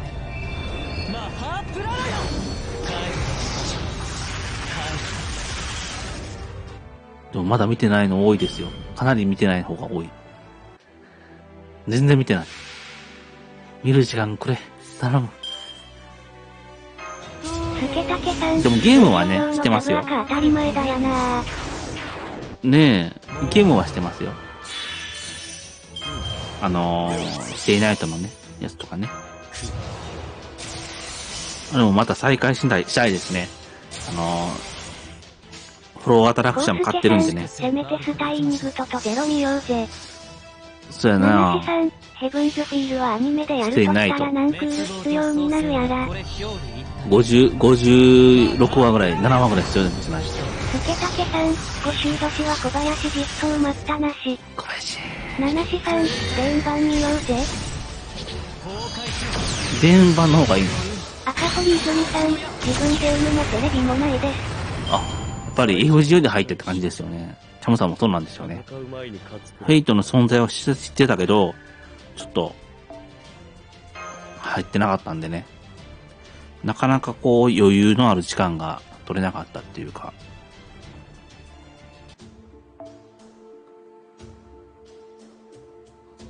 別のことやってたって言った方がいいのか。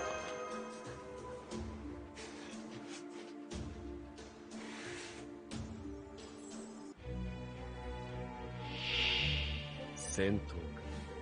なるべく避けたい仕方あるナナシさん、さてが元はエロゲーって知らん人もおるんやろな。それはいますよね。チョンさんもエロゲーとかね、月姫とかは知ってたからね。月姫が、エロゲコーナーに、エロゲコーナーやったか忘れたけど、まだ同人からなんか出たっていうのは知ってたから、結構有名でね。で、ショップにソフマップっていうお店あるんだけど、そこに、君置いてあったのは知ってる。ジャムシはエロゲのソシャゲかと思って始めた。大魔人と同じ扱い。ジャムさんは榊さんからの紹介でね。でもエロゲ要素あるんかなと思ったけど、なかったね。ちょっとなんかさ、全年齢対象版とかあるじゃない。エロゲから入って、エロゲのゲームだけど、全年齢対象版ってね。僕はターミネーターニューフェイトは見る。あ、チャムさんも見ますよ。せーの。ターミネーターニューフェイト。ターミネーターのね、こういうこともできる。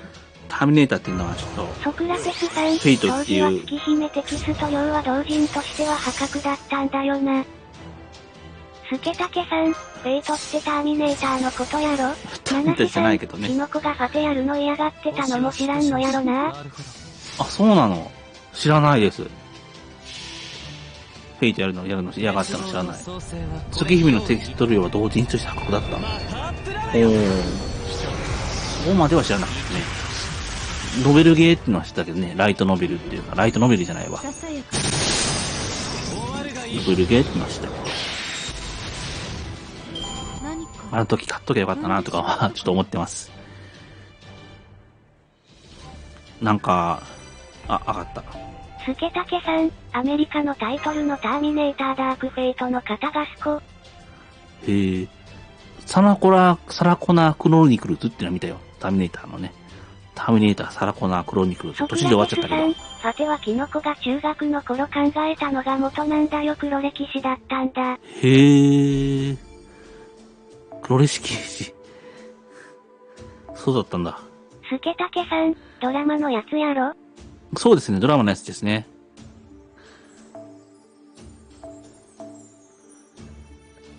プロフィール4。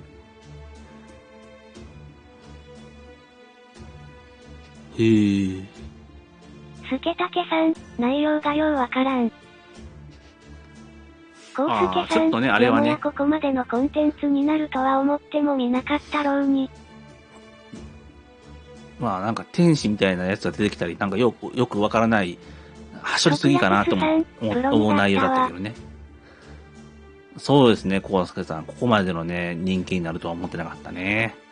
ここまでのコンテンツになるとも思ってなかったよね、多分。プロ2。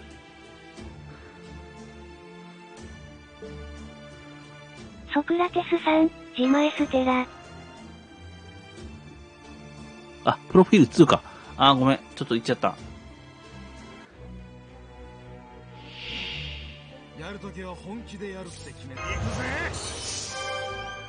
ナナシさん、キノコ、あんな黒歴史の塊こんな年でやりたくない。それにセイバー男だし18金には向かないぞ。竹内、セイバー女の子にしちゃえばいいじゃん。そういうことあったんだ。車掌さんが。絵描いてる人だよね。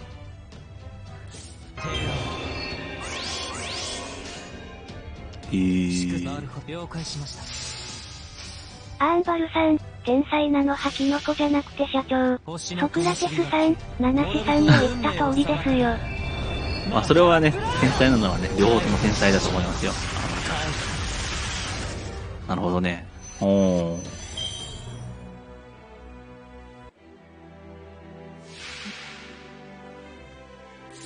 らばこうしましょう。古きルール。どれにしようかな。コウスケさん、竹内、セイバー男のままでも良いじゃない。キノコ、あ。それファッと思うわ。赤堀泉さん、初めてバビロニア染めてみました。初めて見た。ソクラテスさん、異なる時代の英雄同士を戦わせるという発想が中学で出る時点で天才だろ。ゼロはね、ねえ、異なる時代の英雄同士戦わせるっていう発想がね、いいよね。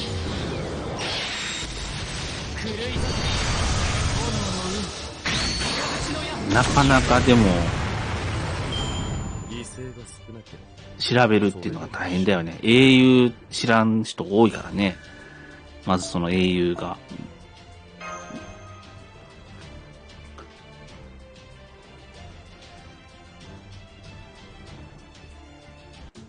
スケタケさん、サラコナークロニクルの時系列どこ？忘れました。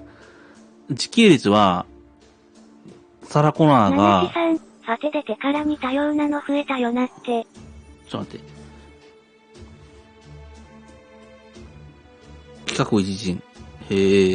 他人の命でやるステラソ。クラテスさん、時系列というよりパラレル。パラレルなんだコウスケさん、むしろゲームで知って知識にする方が多いと思う。そうだね、コウスケさん。パラレルなんだ、あれ。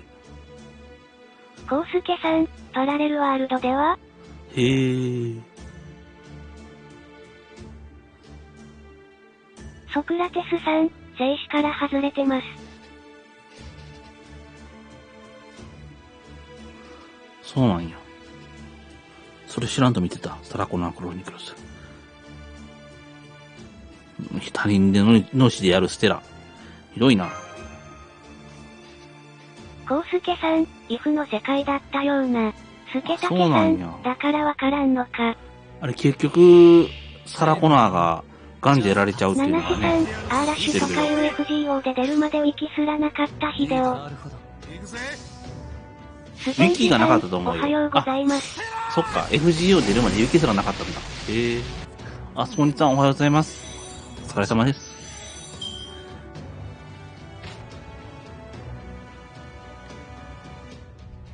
さ、画像検索しても、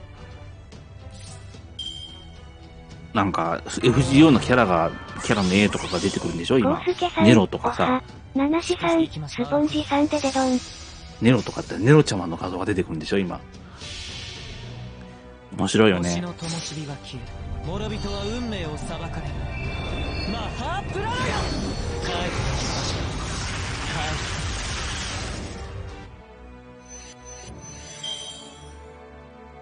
ナナシさん、正直検索の邪魔にはなってるよな。そうやな。コウスケさん、ネロはヨーロッパだと有名だけどね。そういうこともねえ、でも、世界史とかやってる人とかね、やったら、ボークネロとかいうほどやからアーラ。シュって誰よって調べようとしても何も出てこなかった大英雄。あ粛清排除仰せの通そしてあ、そうやったんや。星の灯火が消え、諸人は運命を裁かれる。ナナシさん、アーラッシュ、ゲセヌ。帰ってきましょう。嵐ね、ステラそののに。ステラって本当にあったのかな？スポンジさん、暴君だからな。キリスト教の人かなり会えたし。コウスケさん、バニアン、ゲセヌ。了解しま行きましょう。了解しました。キリスト教徒の使徒、かなり焼いたんだ。日本語以外ならあったらしいけどね。あ、日本語、芸語とかやったらあったんですもんね。バニアンはいないと思う。いるのかな？悪を裁かなければならない。そういや、なんか、ソクラテスさん、本当の意味で世界の人が誰でも知ってる英雄って誰だろ？やっぱりあれじゃないかアンバな。ンさん、暴君言うても半分後付けやし。それはやっぱり、いないんじゃない？キリスト。イエスさん。コウスケさん、キリストとかイエスですね。暴君にいても半分は続けなんだ。知らんかった。スポンジさん、アキレウスとか嫁とか。アンバンさん、嫁かコロンブスとか。あ、コロンブスね。そうだね。いいだろなるほど。了解しました。まあ、イエスだよね。まず。イエス、キリスト。スケタケさん、キリストは英雄って認識なの？神だよね。そうですね。神の使徒。神だよね。神の子供みたいな。なる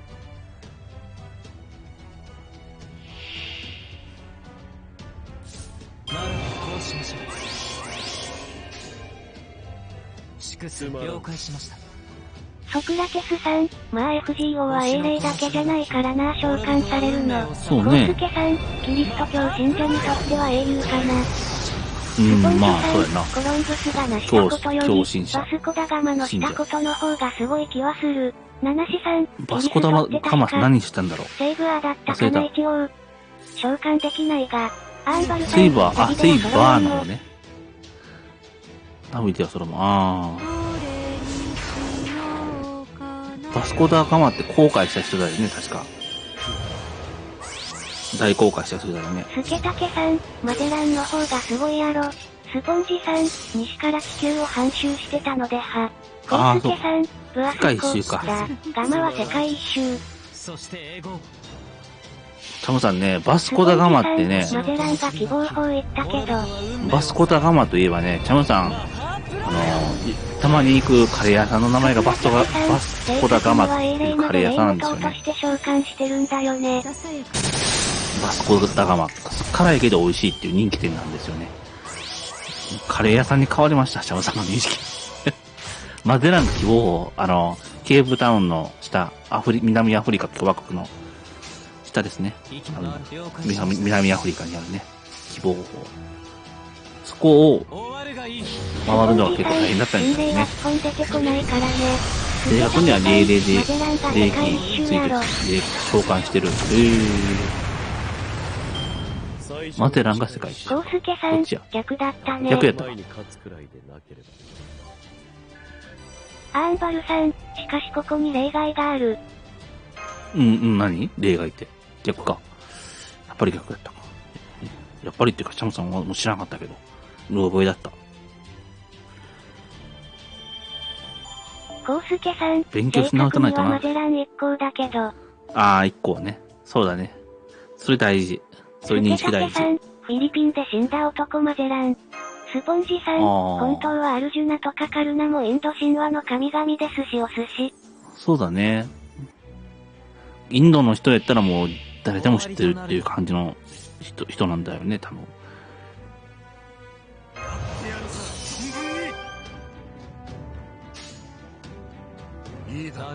アーンバルさん、いや、そういえば何でも OK になる片毛世界。片付き世界ね。なんか今出てる、コウスケさん、最近近とかも、しつつある神々。チンキューとかも、あれ実在する人物だしね。実写したんかなそれは知らんけど。三国志に出てくる人でしょスケタケさん、まあアメリゴブエスプッチこそ一番すごい。曹操の、名前がかっこいい。対決した人ですよね。小説読んだからじゃないかな。アメリゴ、名前かっこいい。確かにかっこいいね。復活した預言者、覚醒者。それもね、調べたいですね。知りたいですね、チャマさん。詳しく、そこ詳しく。古きルールどれにしようか。ならばこうしましょう。スポンジさん、進級ってそっち？梁山泊の師匠の方じゃなかったんすね。梁山泊ってパチンコの人ですか？アメリゴブエスプッチさんはアメリカの語源になった人やね。スポンジさん、勘違いしてました。アメリカの語源になった人。チンキューってあれじゃないの？七瀬さん、まあ、各社以外出せないんだけどね。三国志で曹操と戦ってたんじゃないの？覚醒者以外、各社以外出せない。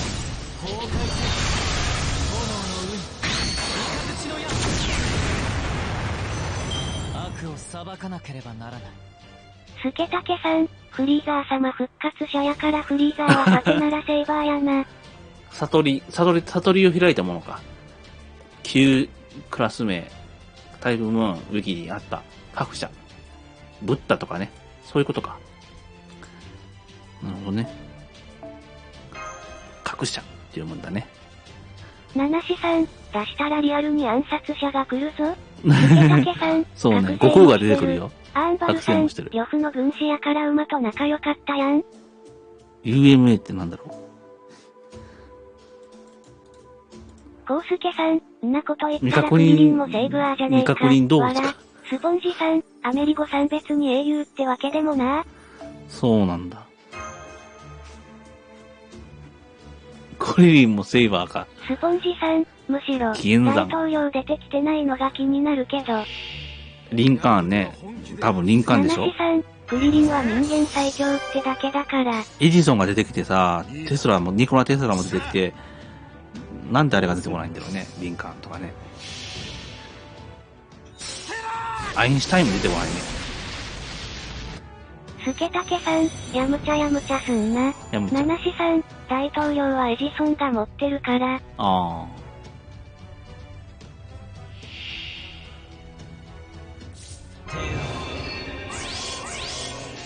ソクラテスさん、アルテラ召喚したことで残るサバーと7体でコンプ。ナイスー。7体がしんどそうやけど。ナナシさん、霊装みたいな感じでエジソンが、アーンバルさん、クリリン人間じゃない説。ってことは最強はやむちゃ。いや、人間ですよ、クリリン。人間。地球人だね。クリリンは地球人代表。ナナシさん、やむちゃしやがって。ヤムちゃんはヤムちゃんだ。そういうこともできる。ナナシさん、クリリン鼻ないけど人間。コウスケさん、亀仙人なんだよな。亀仙人のじっちゃんだね。クリリンってなんか、星は宿主了解しましたあれだよね。星の灯火が消えはじめ性格悪かったけど、悟空と戯れてて良くなってくるよね。Z になると、かなり性格良くなってるし。スケタケさん、クリリン頭にドラゴンボールあるから人間やないやろわらわら。あれをつけたんだよ。終わるがいい。ナナシさん、亀仙人は、お前そんな強かったのかよってちょうで。ね。了解しました。命令とも亀終わるがいい。仙人のじっちゃんそんなに、ナナシさん、クリリン髪の毛普通に生えるからな。あれ剃ってるんだよね。知らなかったよ、チャムさんも。平穏か。実は剃ってるんだよっていうのは聞けたけどさ。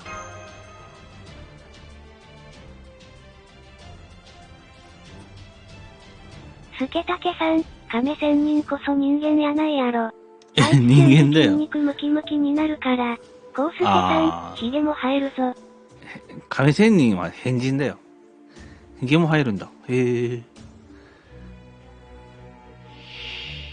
一気火星に滅ぼしてくれ。やるぞ、マスター。いいだろう。なるほど。ナナシさん、筋肉ムキムキになるけどすぐ疲れてしぼむぞ。悟空は足からもカメハメハ出せるからね。そういや、三蔵ちゃん出てくるのに、なんで悟空出てこないんだろうね。ナナシさん、グトでヒゲは得てたなクリリン。へえ。スポンジさん、ナイチンゲール出てくるからそのうちキュリー夫人とか、ヘレン・ケラーも出てくるかもしれない。コウスケさん、サトルソラと出会った時点で300歳だったのキュリー亀仙人。ジンとかね、出てくるかもしれないね。ヘレン・ケラーとか出てくるかな。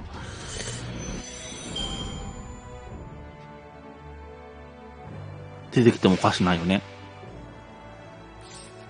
古きルール300歳ナナシさん、ヘレン、ケラことー、もできる。どう攻撃するんや。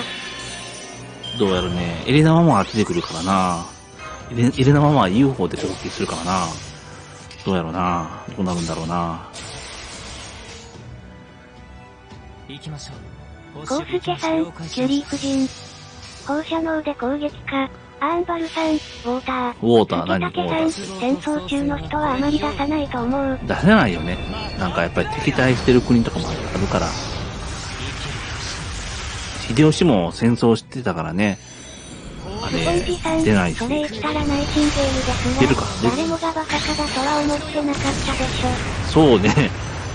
震え、凍てつき、砕け散る信長は出たけどね。信長は出たけど、諦めやっることは許さんぞ。ぱり国と国との戦争になるとなかなか出しにくいかな。戦場機で攻撃してくる。スポンジさん、超怖いクリミア戦争のど真ん中の人ですし。あ七志さん、いや、ナイチンゲールは生前からバーサーカーみたいなもんやん。やったこと考えりゃ。我々が獲得してきた聖杯とは今回も無事に。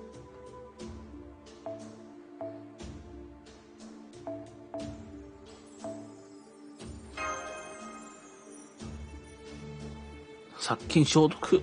コウスケさん、今で考えればナイチンゲールはヤバい人やから。スケタケさん、チンギスハン実装なんでしないんやろ。いや、チンギスハンはちょっとやりすぎたのもあるんじゃない？幻想とか。主元素？現象？いいだろう。しゃコウスケさん、ジンギスカン。ジンギスカンじゃない。スポンジさん、それは味方の一面であって、作った人が多いことも確かですし。そうか。間違っちゃいない。知らないこと多いよね、結構。見方によって変わるしね。アーンバルさん、知れば知るほどバーサーカーに納得がいくナイチン。ナイチンゲールのこと詳しくないんだよね、サマさん。スポンジさん、キングハさんと同じ枠だと言われてるから、後々チンギスハン出てくる説。ナナシさん、アサシン出てくるんかな。行動をしたんやろ。コウスケさん、包丁で腕切断手術。そうなの。まあ、時代にもよるからね。時代にもよるよ。それはね。医療機器とか、そんな発達しないときはね。昔のローマ時代とかね。結構足の切断とか結構麻酔もなく足切断してたからね。アンバルさん、大変だったみたいよ。だからその手術で、気絶しても、痛すぎて亡くなっちゃう人もいたらしいですよ。コウスケさん、当時は結構主流だったみたいやで。そうなんや。滅亡と創生はこれ表裏一体。まあ、時代によって見方変わりますからね。スケタケさん、源義経だっけ？アイヌ行ってモンゴル行ったって言われてる人。あ、弁慶ね。スケタケさん、それも影響してるんかな？それはでも、あくまでも、逸話だから。抜けたグランドの代わりにスポンジさん、むしろ、殺菌するためにその判断を即断してことが素晴らしい。キングハさんと同じってこと？コウスケさん、坂の上の田村麻呂は坂の上の田村麻呂は、征夷大将軍じゃなかったっけ？アイヌ攻めた。エゾだね。エゾ地攻めたね。そうじゃなかったっけ？忘れちゃったもん。殺菌するためにその判断をね。コウスケさん、おじゃる丸のお父さんの。あ、おじゃる丸のお父さんかい。そうだったんだ。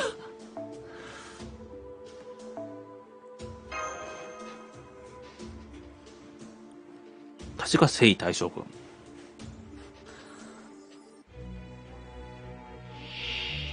一気火星に滅ぼしてくれ。七志さん、これ以上仕事したら安城さんが死ぬから勘弁してあげて。そうやね、安城さんのね、ためにも、安城さんの、第二の安城さん、作らないとね。一人に、あんな負担させたらあかん。働き方計画とは何ぞや。働き方政策か。なんぞや。スポンジさん、坂の上の田村麻呂が OK なら、その後の征夷大将軍の方が活躍してそうだからな。まあね。スポンジさん、卑弥呼とかの方がありえそう。ありえそうだね。卑弥呼ね。諸人は運命を裁かれ。マハープライド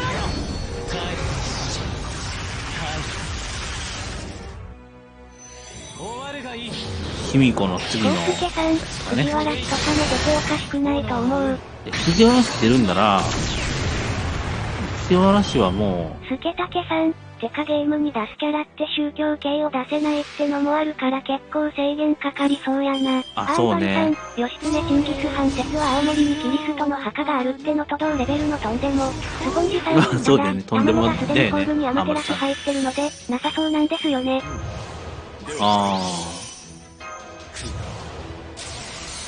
七志さん、はサバはグダグダ。やから基本。了解し、行きましょう。宗教系、あ、ごめん。マイクに手当たった。ごめんなさい。宗教系っぽいのはね、出しにくいかな、ちょっと。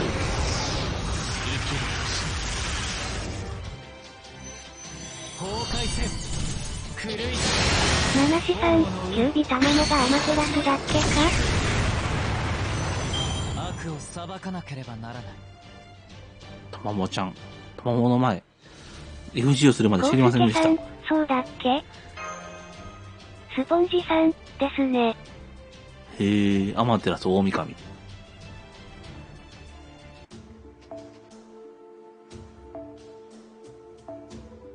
赤堀泉さん、三蔵はサーブアント出ていて悟空ってサーブアントいますか？いないんです。それが不思議。スケタケさん、まあとりあえずエリザベス1世やブラッディメアリーがなんで実装しないのか気になる。あー。コウスケさん、そういや鏡使うか。ブラッディメアリー。七志さん、そして、何やったか忘れた。シート候補だったような。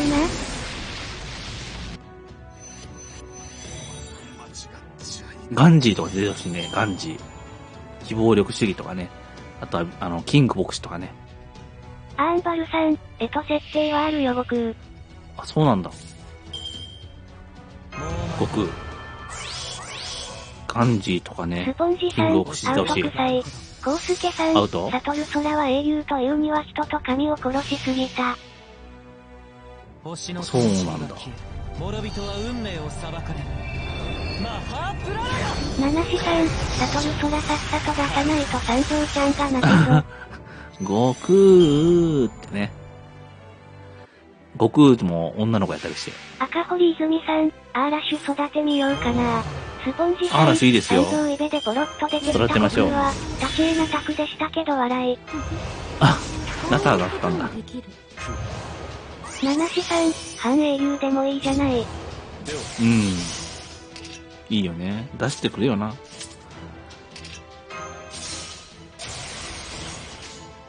スケタケさん、ホセリサール。何ホセリサール？アーンバルさん、大丈夫。グダコが悟空やってるから、冷凍。コウスケさん、三蔵法師は実在したけど孫悟空はフィリピンの革命家、医師、著作家、画家、学者。知らなかったです。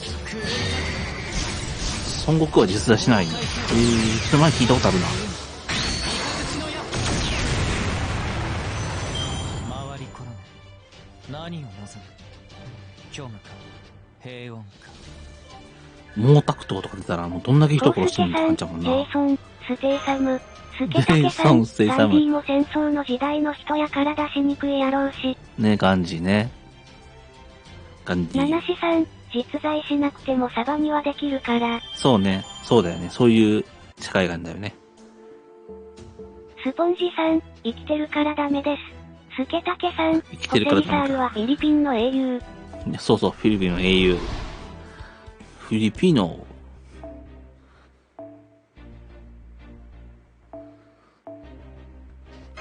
スポンジさん、ダブインチ来るならそろそろミケランジェロさんまだ。ああ、そうだね。アーサーもバニアンも逸話か。ミケランジェロ。逸話なの？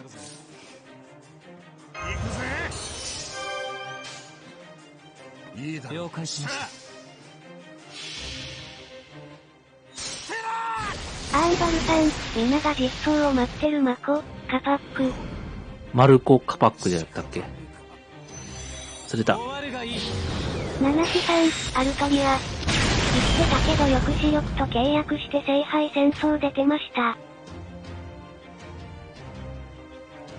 へえ。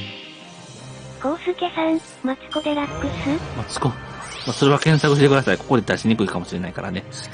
実名出しにくいかもしれないけどね。ヌエさん、ただうまうまピョロミー。あ、おでんさんいらっしゃい。おかえり。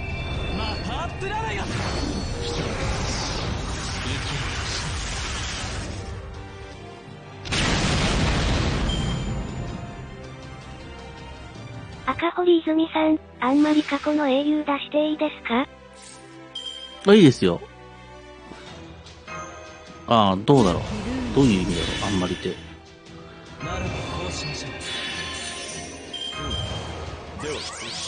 まあ、気分とかね、設定次第で、コウスケさん、一番古い英雄って誰だろう？粛清了解しました。行きましょう。スポンジさん、一番古い英雄ギルガメッシュ。ギルガメッシスケタケさん、とりあえずスティーブン・セガール一人で十分。スティーブンさんスレポとロリンチ回したけど、ロリンチでなかったでし。スケタケさん、ギル。なかなか出ないよねロリンチ。アルトリアは普通に生きてる人なのよ。だから高校生の魔力供給でやった。なんか結構ね、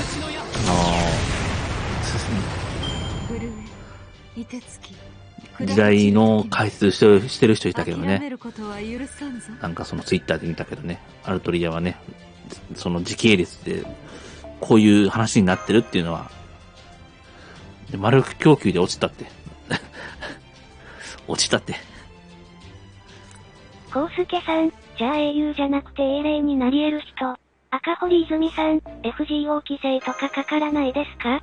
一応規制かかってるとこありますよ。中国とかね。絵がちょっとダメとかね。七志さん、アルトリアは王の選定やり直したかったんや。コウスケさん、そういや人類最古の英雄王だったな。王の選定やりたかった。いいだろう。さあ。了解しました。そうだね。英雄王ってね、人類最古だよね。スポンジさん、来光に前掛けをつけるのやめなさい。ねえ、あれちょっとね、出せないとこあるよね。来光ママの水着ね。スケタケさん、そのうちもっとかかるやろ。対外関係がもっと悪くなったら。そうね。ヌエさん、サロメさんと、バーソロミューと、チンキューさんと、コルデイさんと、パリスさんと、ガレスさんは出た。ナナシさん、海外だと規制かかって、絵が変わってたり、そもそも絵が消されたりしてるぞ。消されたりするんだ。韓国の英雄出したら問題になりそう。英雄ね、どうだろうね。李春水とかね、秀吉の時代の人だけどね。李春水とか。コウスケさん、韓国ってどんな英雄いるの？韓国の人から見たら英雄ね。李春水。あと、公海道とかね。古い時代の。韓国に英雄らしい英雄っておるん？あとは、英雄のカテゴリーに入れる民おらんやろ。なんか、スポンジさん、亀甲船作っただけだしな。まあそうだね。危ない。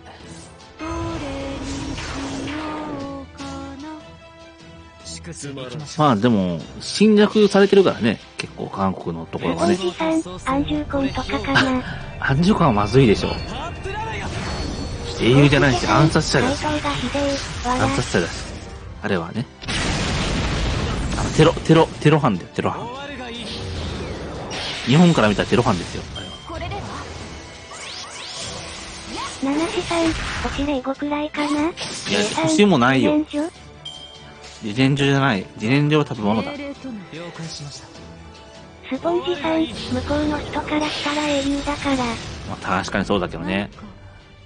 まあスケタケさん、本ギルドンとかは？韓国行った時にね、歴史観調べてみたけど、肌で感じてみたけど、やっぱり英雄だったね。英雄扱いされてましたね。びっくりするほど。英雄扱いって。ナナシさん、星霊は例えば鬼やから。女皇行った。コウスケさん、まあネロも英雄ではないし。ファイルとか見てみてもね、チャオさんあるけど、ちょっと出してみようか。アーンバルさん、向こうで伝わってる話自体が嘘やから。そうやね。向こうで伝わってる話が、なんか、歴史も全然、ちゃうしね。チャッカライオン2さん、デデドン。チャッカマンいらっしゃい。まあ、やめとくわ。なんか、まあ、歴史観がつってもね。ネロは頭痛がな。違うからね。のせいでな。ちょっと歴史の話になると、ややこしいのだからね。ちょっとやめときます。ライオンさんデデドン。チャッカマンいらっしゃい。遅かったな。だが大義である。チャッカマンいらっしゃい。韓国の人見てるかもしれないからね。ちょっとやめときます。また荒らされても困るし。粛清。スケタケさん、正直どの歴史が正しいかわからんからそれで他国否定するのは良くないよ。そうね。戦争案件になるから危険やね。そうねコウスケさん、何の話をするの？そうそう、何ので諭吉の役歴史観ってやっぱりね、見方でね、時代によっても変わるし、今の歴史と70年前の、76年前の歴史ちゃいますからね、まだね。について話そう。歴史は、チャムさんはね、難しすぎて、知れば知るほど難しいものだなって思います。コウスケさん、本ギルドンとは？わかんない本ギルドンって。ウルトラマンのやつかな。チャッカマンで諭吉燃やすん。チャッカマンは諭吉燃やさないけど、チャッカマンは諭吉を圧力に使います。諭吉をね、ハンカチ代わりに使います。冗談で。スポンジさん、そうね、アマルさん。頭のいい韓国人たちはすでに間違った歴史を教わってきたことに気づいてる。そうですね、気づいてますね。新日派って言われて。七志さん、結構、ギル、初酔い、ドン、ヌエさん、韓国の英雄、リ、春心って人出てきた。うん。コウスケさん、ゴビドン、わらわら。結構、日本のこととかね、アメリカとか、外国史、世界史のことをね、知ってる人は結構ね、間違った歴史を教わってきた。スケタケさん、桃太郎みたいなものやな。日本で言う、スポンジさん、やっぱり亀甲線じゃないか。亀甲線ですね。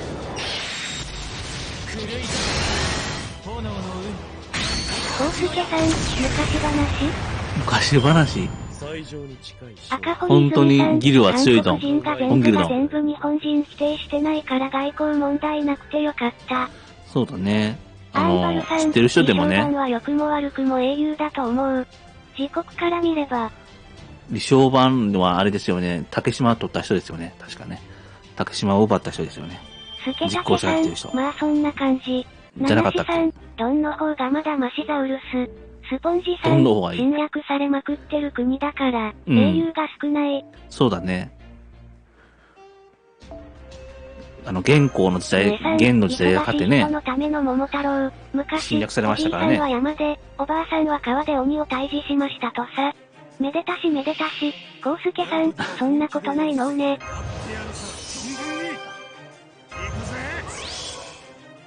めでたしめでたし、おばあさんが川で鬼退治して終わってるやん、もうそれ。話が。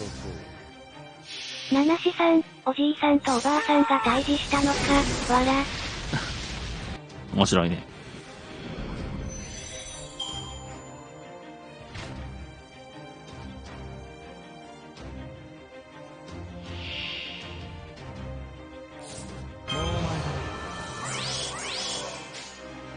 しかしこのパーティー考えんでいいわ。チェジュ島返せと言いたい。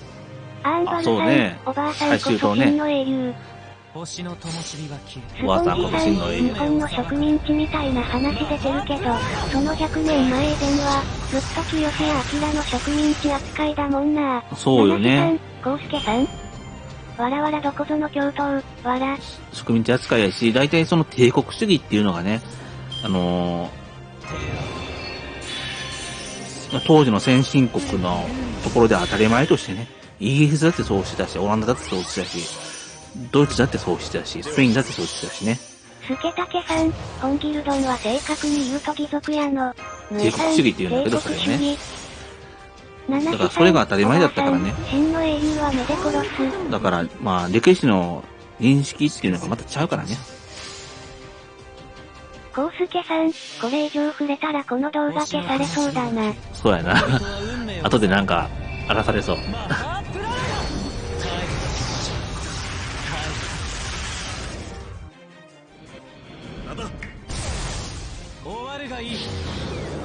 から今の認識で過去のことをね、過去のことを語るのはちょっと危険だよね。させるために一旦日本の一部にしたのかわからんやん。笠名さん、こんばんは。そうね。あ、笠名さんこんばんは。こんばんは。ぬえさん、おじいさん、真の英雄はいればで殺す。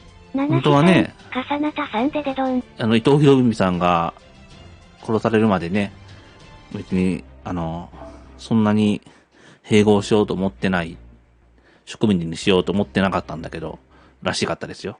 世論的にはね。世論的には。笠名田さんパミョロパミー。入れ歯で殺して。さ、昔話の話をしようか。七志さん、なんて、殺傷力の入れ歯なんだ。一気火星に滅ぼしてくれよ。行くぜ。やるぞ、マスター。いいだろう。なる了解しました。伊藤博文さんが殺されて、国民世論がちょっと変わったらしいですね。詳しいことはチョムさんその時代の人じゃないんで、わかりません。あ、かき氷さん、お帰り。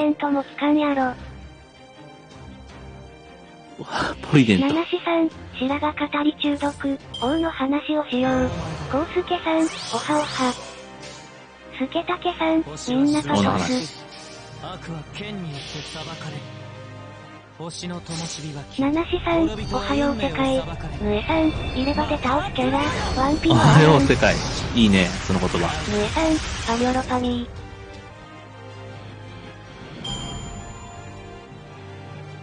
パミョロパミーって何の略なのだろう。コウスケさん、入れ歯じゃないでしょあれ、わら。なるほど、こうしましょう。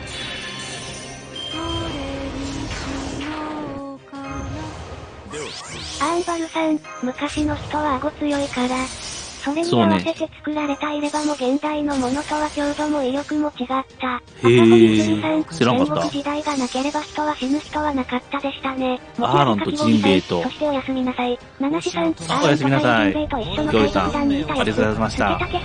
また来てください。トモさんもお邪魔したいと思います。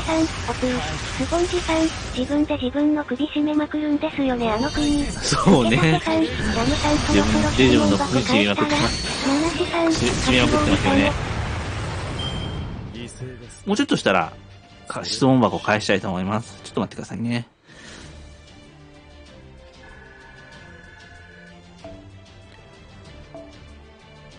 ちょっと、一区切りついたらね、質問箱が結構、スケタケさん、おつー。結構溜まってます。じゃあ、これ終わったら。七志さん、日本も自分で自分の首絞めてないか？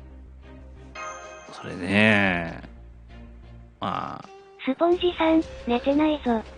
寝てた。コウスケさん、アーロンはサメだから歯がめっちゃ早く生え変わってるんやで。スケタケさん、もうみんな話す話題尽きたみたいやし。ヌエさん、パミョロパミー。それは、7年くらい前リレー小説やった時にまだ尽きてないみたいよ。的な造語です。おはようからこんばんはまで大丈夫です。そうなんよ、おでんさん。スポンジさん、七志さん、スポンジさん、寝たら死ぬぞ。アンバルさん、なんで日本のハプレイの一環だから。日本のプレイか。でも、ここ10年で変わりましたよね、いろいろね。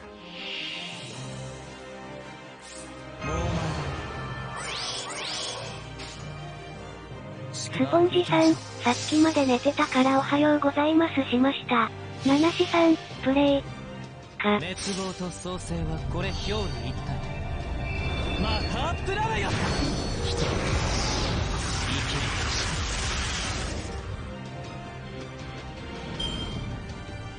コウスケさん、さすが変態の国ジパンズ。変態の国だね。じゃあこれ終わったらね、質問箱返したいと思いますのでよろしくお願いします。こういうこともできる。なるほど、こうしましょう。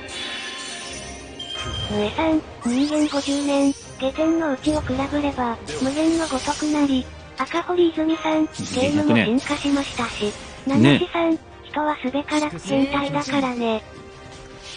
まあ日本人はド変態だと思うんですね。滅亡と創生はこれ表裏一体。江戸時代からド変態。突然信長の野望かな？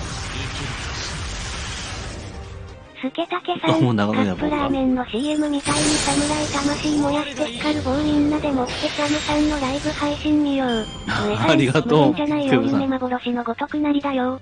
スポンジさん、褒め言葉かな？ド変態。ね、日本人だと、ド変態ね。こういう言葉。あるからね。七志さん、スマホゲーなんて出てきたおかげで据え置きゲーが泣きを見てな。コウスケさん、どこの国にパンツ顔面に被ったヒーローがいるよ。変態仮面だ。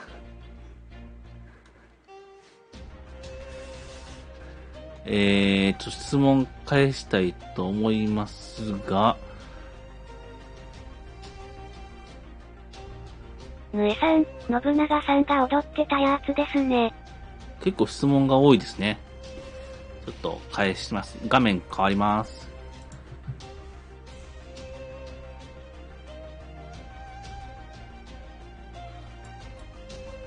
そうですね。スケタケさん、全身コンドームのデッドプールは七志さん、何の話やねんどこの国にパイプを鳥のように飛ばすアニメがあるよ。結婚はしたい派ですか、したくない派ですか？いや、まあ、結婚はね、結婚はまあ、いい人がいればしたいですね。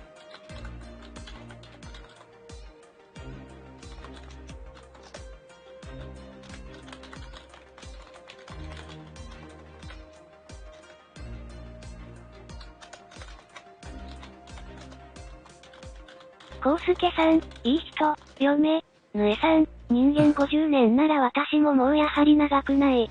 七志さ長くん、ないよ結婚する前にまず彼女だな。そうね。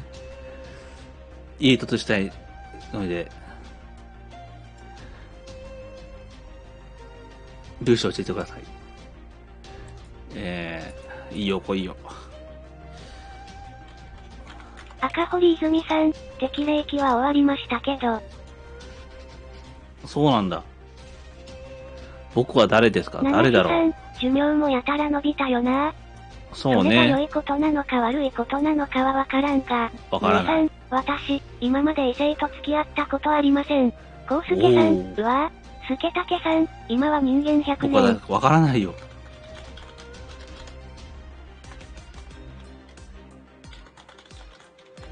ぬえさん、私も結婚適齢期仮面ライダーは過ぎました。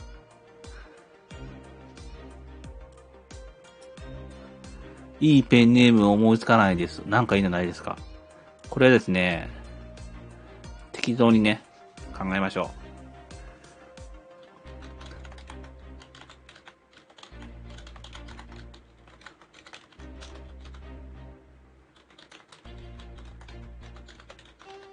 う。目の前にある本の名前から取ってみたらどうでしょうか。よくね、有名な漫画とコウかスケさん、アニメとかね、ペンネーム、小田栄一郎。からね、取ってみるっていう人が結構多いみたいですよ。ぬえさん、小田栄一郎ダブルそれはやばい、わら。七志さん、適齢期なんて気にせんでええんやで。商店の人とかさ、50歳だっけそうだね。結婚してたしよ。コウスケさん、なんという名探偵コナン。ちょっと待ってね。生まれてこの方、恋人ができたことがありません。イケメンのチャムシに質問します。さん、じゃあここのれから間は三角形で言うならペンネームにするわ30度で鋭いと勝負してるんですが、〇〇のチャムさん、〇〇ちゃんが君のこと好きだったよと、ごく稀に言われるのですが、全くアーンバルさん、おその金があれば要全然素が理解できなか関係ない。ったのですが、僕は鈍感なんでしょうか？それとも30度でまだ足りないでしょうか？地域好きから恋人までペンネーム、デデドンを感染させるもの。赤堀泉さん、きつい思いしていきたくない。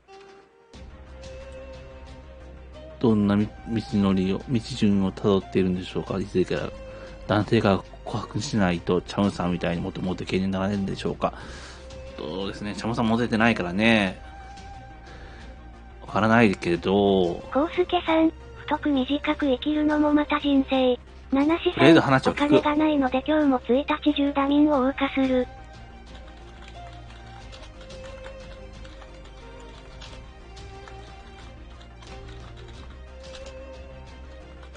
スケタケさん、デデドンって何？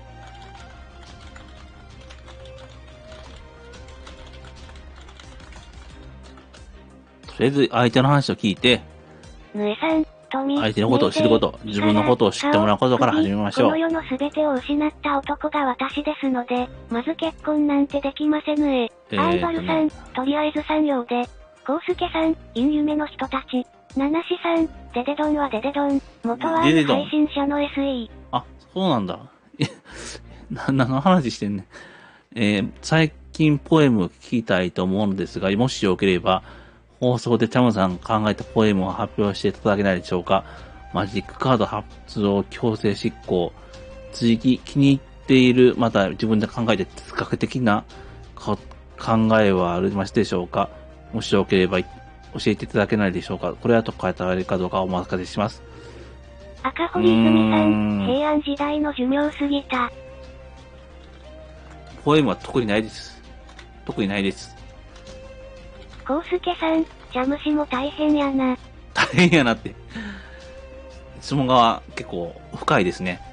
考えて、やってみて、とりあえずやってみる。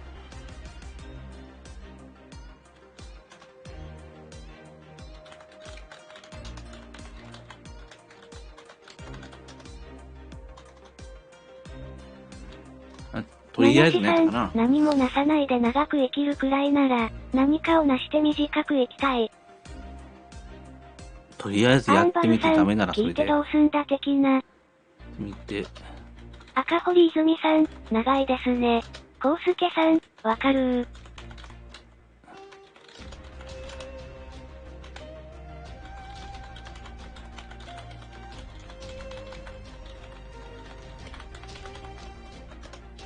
とりあえずやってみて、それでダメならダメでいいじゃないっていうのが、いろいろな話聞いて考えた哲学。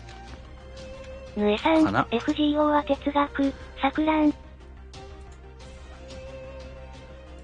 その次は、この絵嫌だな。わかんないよ、これ。ちょっとわかりません。スケタケさん、課金は食事。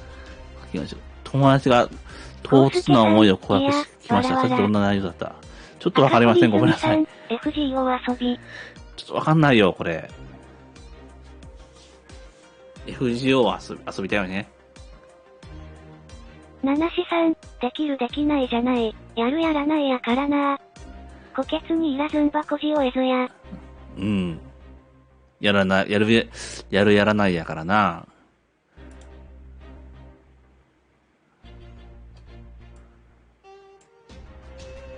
ぬえさん、ラーメンとカレーライスは飲み物、哲学、スケタケさん、ウミガメスープやない？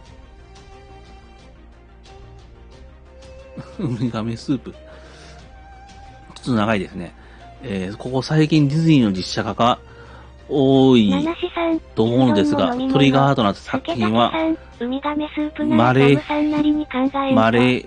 ィセントなのか、美術や必要なのか、どっちかわかりません。どっちがトリガーになったと思いますか？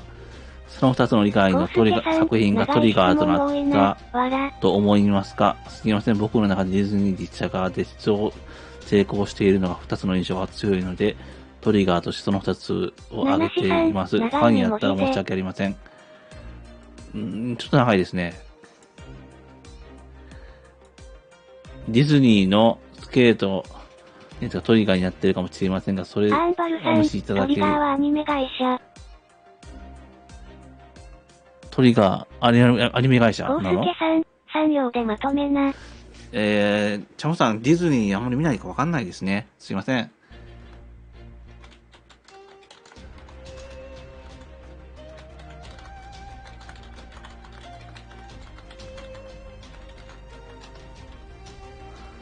まあ、ディズニーは、ナナシさん、実写化？あれ大抵失敗するんやからやめとけ。ぬえさん、57577でまとめな。スケタケさん、そうね、トリガーなんてアニメ会社あるんや。あるんだね。知らなかった。実写化ディズニーの映画で。アンバルさん、3行でまとめると、ミッキーの声真似して。ヤッホー、僕アンバル。よろしくね。スケタケさん、次は僕の質問や。ナナシさん、ルナ、トリガー。違う。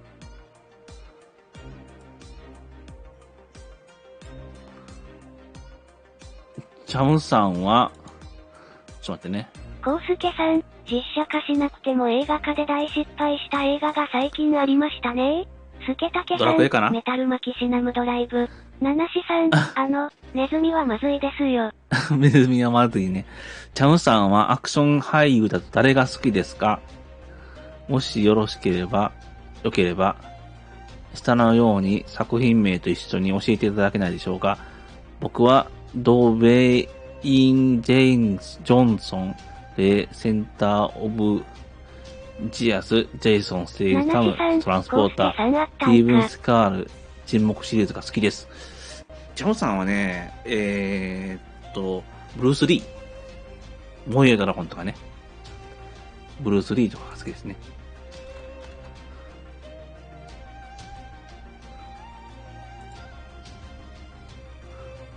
チャオさん、ブルース・リーが好きですね。ぬえさん、あちょー。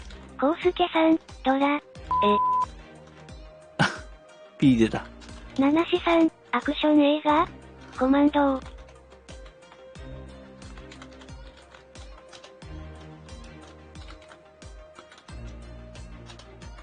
ナナシさん、モン。燃えドラゴン。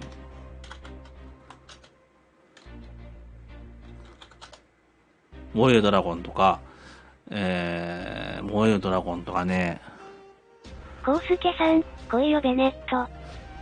燃えよドラゴンとか赤堀泉さん、30忘れた。代の答えですね。そうですか。30代の答えですか。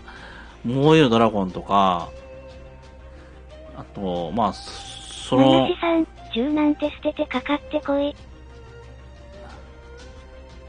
スケタケさん、ですねブルース・リー。燃えよドラゴンアイバルさん、とか大好きですよ。 60代やな。 60代かい。コウスケさん、てめえなんか吹かねえ。終わったーとかね。なんか結構面白いよ。昔の、やつやけど、もうブルース・リーのスケタケさん、少林サが動ッカー。くと、ナナシ自さん、分の体も動いちゃうぶっ殺してやー。ですね。まだある。まだある。チャムさんは髪型ショートカット、それともロングヘアの年ですか？いや、チャムさんショートカットですよ。ナナシさん、カンフーハッスルってあったよな。ありましたね、カ赤ンフー堀泉さん、ハスってね。昔のアクションは最高ですね。あ、最高ですね。キレがありますよね、キレが。チャムさんの体験した怖い体験とか、チャムさんが聞いた中でこれは怖いと思う話ありますか？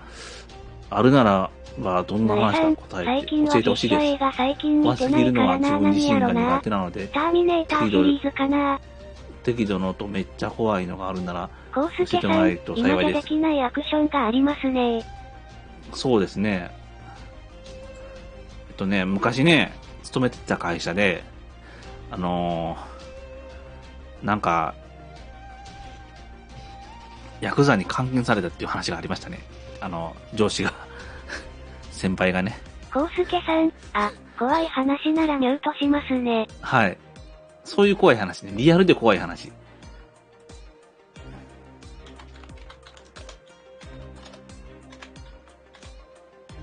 ナナシさん、アブエンジャーズとかいうシリーズ重ねるたびにつまんなくなってくあれ。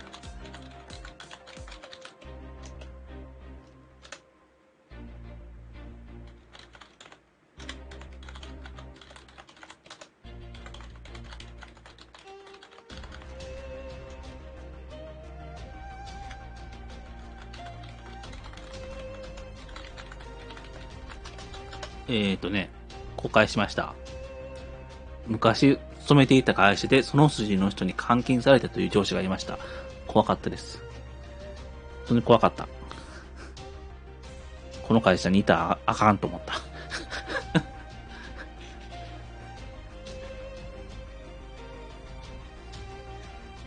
怖いよね。ナナシさん、最近実写映画見てないから、ターミネーターシリーズ面白いよね、おてんさんね。アベンジャーズを叩くと暴動が起きるからやそうですねめといた方がいいですよ。ボソアベンジャーね。好きな人いるからね、結構、もう熱狂的な、いますからね。アベンジャーじゃなくても。伝説のウルトラマン、仮面ライダー見たことありますか？ペンネームどうせなら仮面ライダーの、もう、付箋意識しすぎて一つ一つの内容が手薄になってる。ナナシさん、ボソ。ペンネームどうせなら仮面ライダーも真として復活したものが一つのものです。怖い話はね、チャモさんもコリコリだ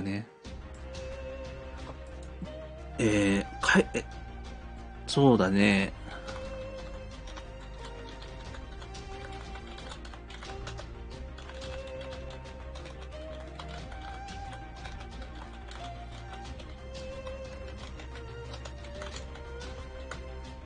ぬえさん、ウルトラマンブス仮面ライダーとか、実際にウルトラマンと仮面ライダー戦わなかったやん。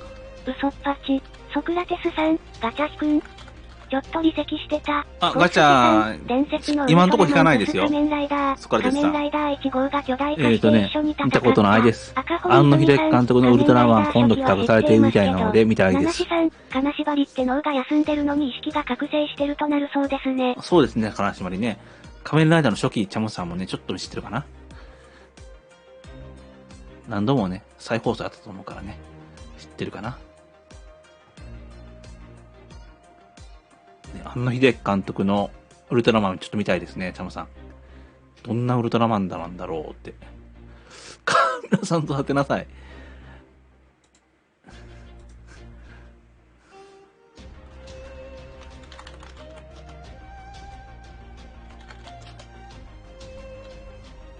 スケタケさん、出たなショッカー。出たなショッカー。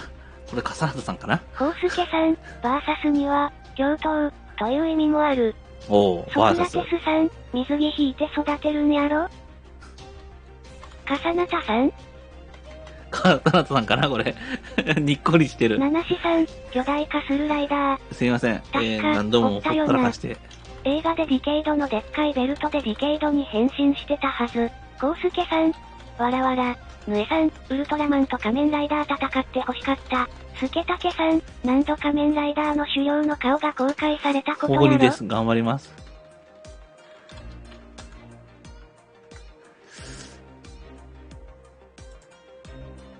以上になりますかね。あ、レベル75になりました。この調子でどんどん届いた質問に答えましょう。赤堀泉さん、今の仮面ライダー生々しくなくなったから見たくない。へえ、そんなんなんだ。じゃあ画面変えますね。七志さん、戦隊と仮面ライダーの戦闘はあったよな。確か仮面ライダー見てないからわかんないね、サムさん。仮面ライダーも見てないし、ウルトラマンも見てないし。竹竹さん、オーズのオールスターでも出てるからね。巨大化はオールスターには欠かせない。コウスケさん、生々しさが欲しいならアマゾンズ見てください。はい。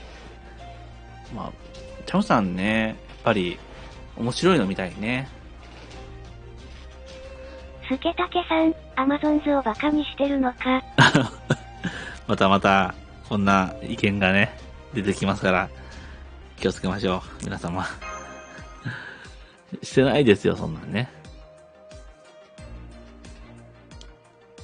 あ、もう5時5分だね。バカにしてない。褒めてる。ぬえさん、深夜帯の仮面ライダーアマゾン。なんか深夜にやってたんちゃうかな。仮面ライダーはクーガー、アギト、ファイズにカブト。このあたりやな好きなの。そもそも仮面ライダーより変態仮面の方が見たいですね。変態仮面。パンツかぶってる人。台湾で大人気。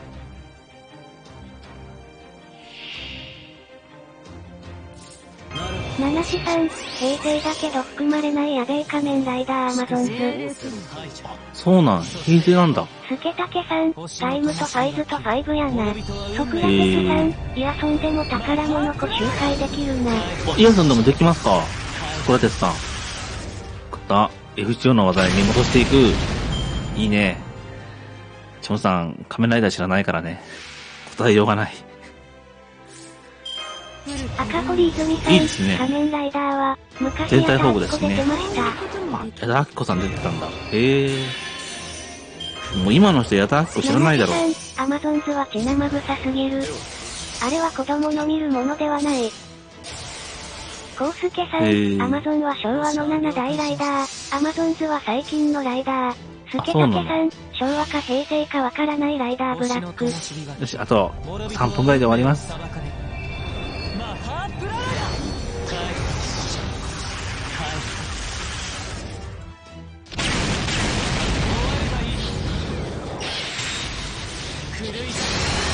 炎の運スポンジさんフレンド登録ありがとうございます。ブラックはディスコード。平成じゃない？七志さん、ブラックは一応昭和扱いやろ？へえ。よーし。結構、QP が、AP が少なくて助かるな。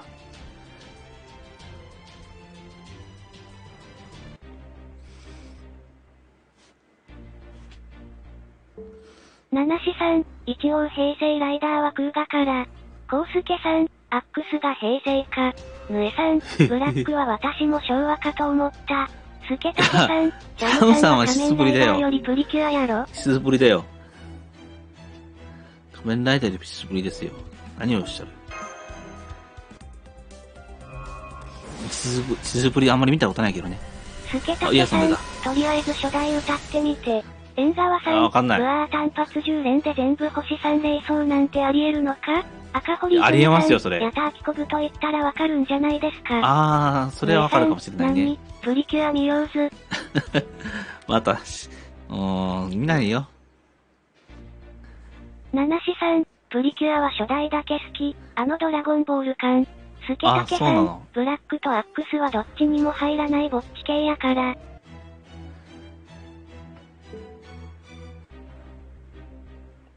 みんながね。コウスケさん、グトは GTO を覚えました。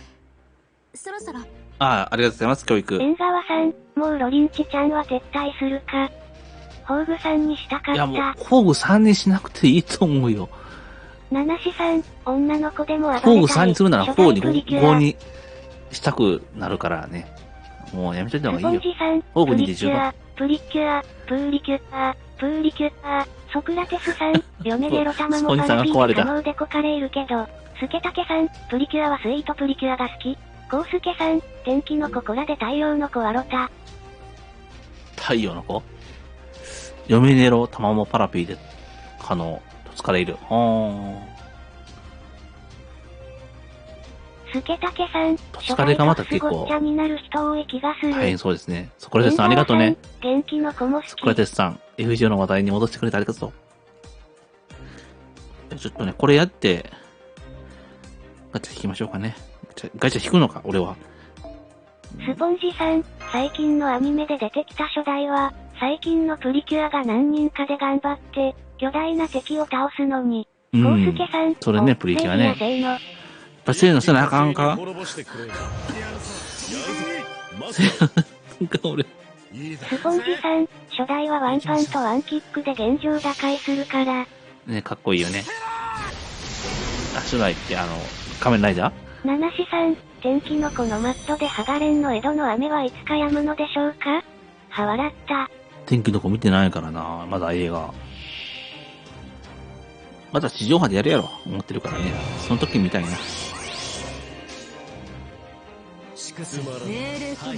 ヌエさん、初代強いんぞ。プリキュアに決まっとろー。滅亡と創生は表裏一おでんさん、プリキュア、好きなんだね。女の子にプリキュアの話しちゃダメだよ。コウスケさん、天気の子はどうせ勤労に来る。ね。スケタケさん、そうだね。ここ最近毎日キールの動画見てる。七志さん、初代ほど肉体派のプリキュアはおらんやろ。古きルール。こういうこともできる。スケタケさん、プリキュアは永遠の友達こそ飛行。スポンジさん、雷の力とか手に入れてる時点で、他のプリキュアより最強。なるほど、行きましょう。赤堀泉さん、今日ガチャしたからやりたくないですか？やりたくないよ。爆死したからやりたくないよ。でもみんなが見たかったらやるよ、俺。みんなが見たかったらやるよ、やるよ。ライジング、スケタケさん、プリキュアブスドラゴンボールの実現もトム。ね。単発1回だけだよ。明けおめ、今日よろ。明けおめ、今日よろかよ。ヌエさん、初代は、みんな見たいからね。必殺技以外打撃。でもその分、あれだよ、コウスケさん、じゃあしなくていいよ。その代わりマーリンレアプリに変えろい。そうなるやろドラゴンボール勢が強すぎる。縁側さん、ロリンチちゃんと孔明とバサジュナの編成見てから一気にバサジュナ欲しくなった。スケタケさん、初代なら海王剣の悟空なら堂々とくらいに戦えると思ってる。そんな編成があったんだ、縁側さん。海洋圏の七さん、力のブラックと技のホワイト。スポンジさん、ドラゴンボールには勝てんぞ。じゃあね、ちょっと大成功級してからね。速度も音速並みやし。コウスケさん、新朝。新朝ですね。変わってますね。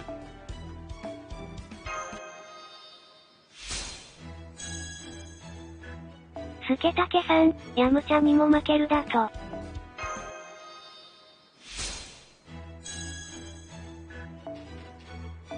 七志さん、海王剣って。海洋圏100倍だ。ヌエさん、いや、勝ち目なら、ワンチャン、プリキュア勢にもあるんぞ。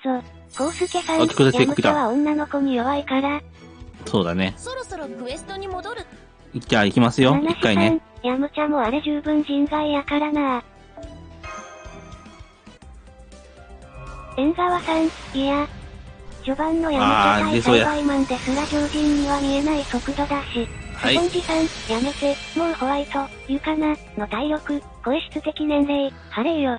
コウスケさん、せーの。縁側さん、バイバイチャムさん。バイバイチャムさん。じゃあね。コウスケさん、見てた。あ、アナスタシアさんのガチャもあったんだ。知らんかった。七志さん、じゃあのチャムさん。じゃあ榊さん、お疲れ様です。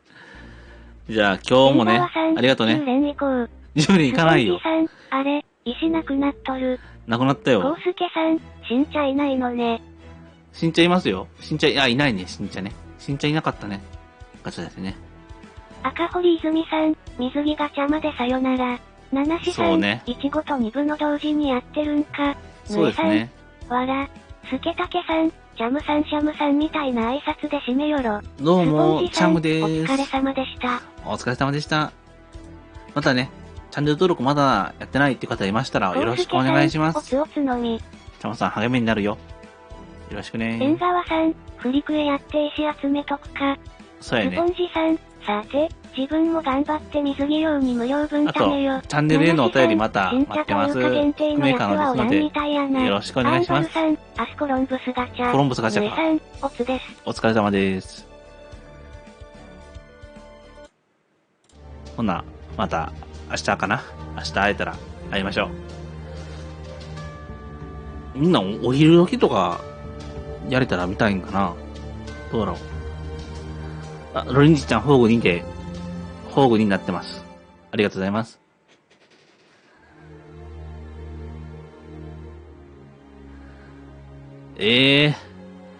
どんまいです。CM ないですよ。あ、こんばんは、もう終わります。ピレさん、お疲れ様です。あ、そうですか。じゃあ、とりあえず終わりますね。